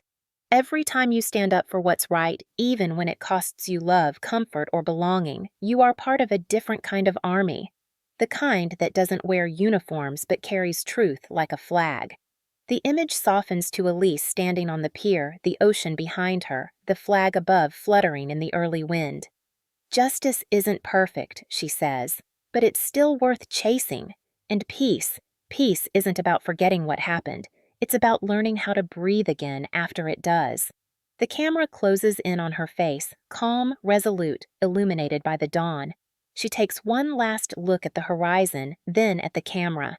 A faint smile breaks through. So tell me, she says, where are you watching from and what does justice mean to you?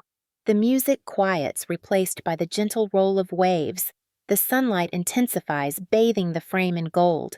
She looks back toward the sea, her hair catching the breeze. The metal glinting faintly from the table inside the open window behind her. The sound of the ocean grows louder now, steady and rhythmic, until her voice returns for the very last time, soft but unwavering. They thought honor ends when the uniform comes off, but real honor begins when you protect what's yours. Fade out. The waves crash. The sky shifts from pale blue to full daylight, and the flag above Virginia Beach ripples strong against the wind, framed in silence, freedom and light. Final screen text, white over gold horizon. Tell me where you're watching from and what justice means to you.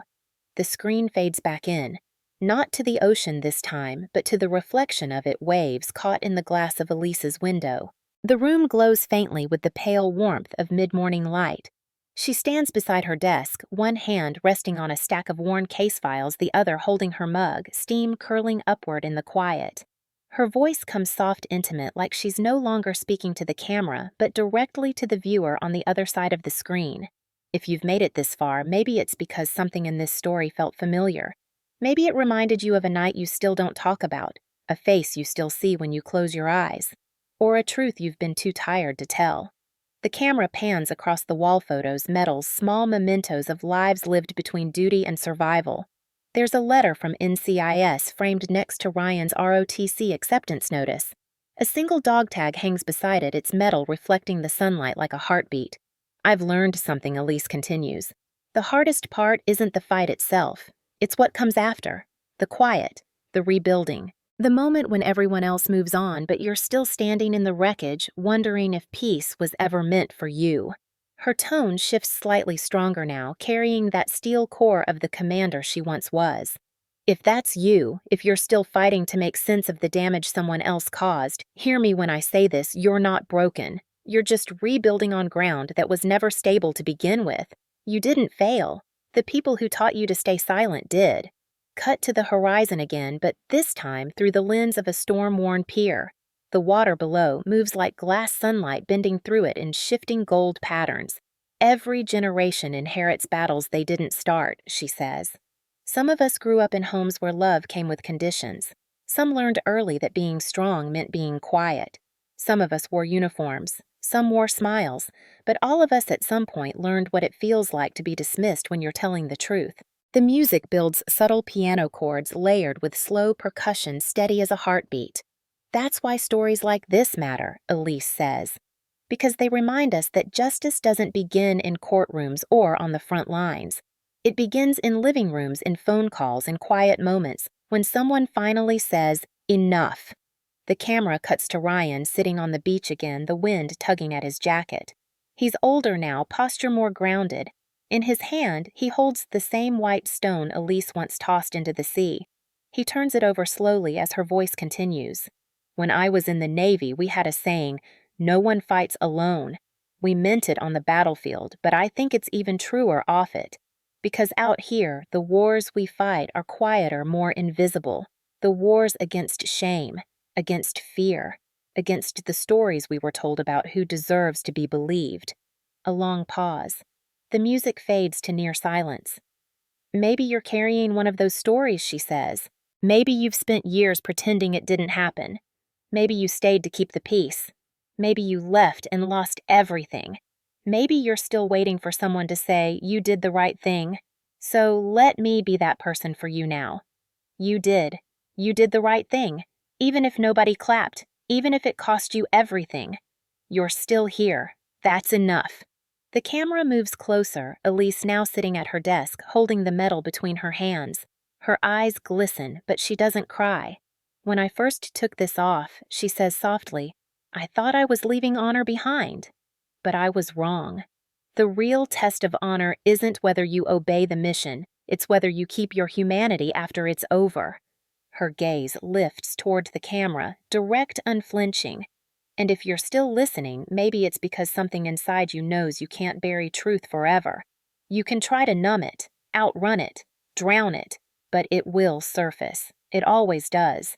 And when it does, it will demand that you answer one question. Who are you when no one's watching? The frame cuts briefly to ordinary people faces of different ages and places. A woman sitting in her car wiping tears after work. A man standing outside a courthouse holding papers. A teenager looking at old photographs. An elderly veteran watching the flag outside his porch. Each image lingers for a moment, each framed in quiet dignity. To everyone who's ever been told to move on, to everyone who's been made to feel like justice was too much to ask for, this story is yours too. Because justice isn't revenge, it's recognition. It's the world finally saying what happened to you mattered. She rises and walks back toward the open window, the ocean's roar, faint but steady in the background. I don't know what your fight looks like, she says. Maybe it's a courtroom, maybe it's a family dinner table. Maybe it's just the battle of waking up and facing another day when your heart still hurts. But wherever you are in that fight, don't mistake exhaustion for defeat. You've already done the hardest part, you stood up. Her voice softens again, almost a whisper. And if no one's told you yet, I'm proud of you. Because it takes courage to speak. It takes courage to walk away.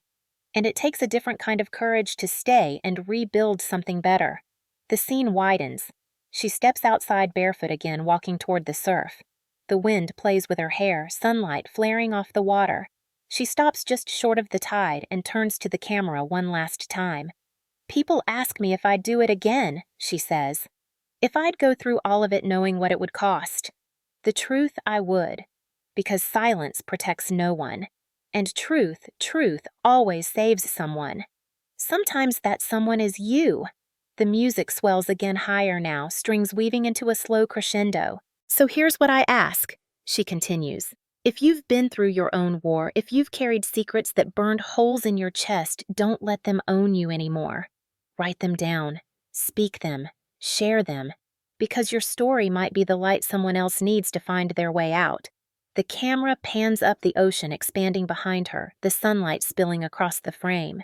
And when you tell it, she says, her voice firm but gentle, "Don't apologize for the pain in your voice. It's proof you're still here." A final pause. The music fades to a heartbeat-like rhythm. Wherever you are, Oklahoma, Texas, Florida, Krugersdorp, Manila, drop your city and your time below. I want to know where this story found you, because someone out there might need to see they're not the only one awake at this hour. She smiles faintly, almost like a secret. "I'll salute you from Virginia Beach," she says, "and if you're standing in your own storm tonight, know this, you'll find calm again.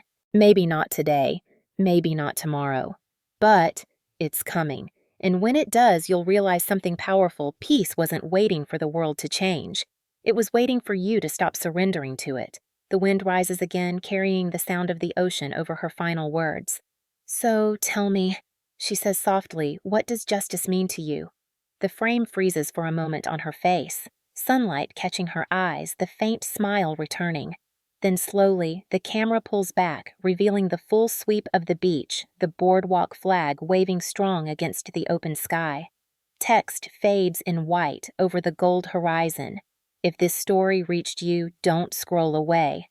Tell me your city, tell me your local time, and tell me what justice means to you. From Virginia Beach, Commander Elise Ward signing off. Fade to black. The final sound, one soft wave breaking, retreating, and returning endlessly.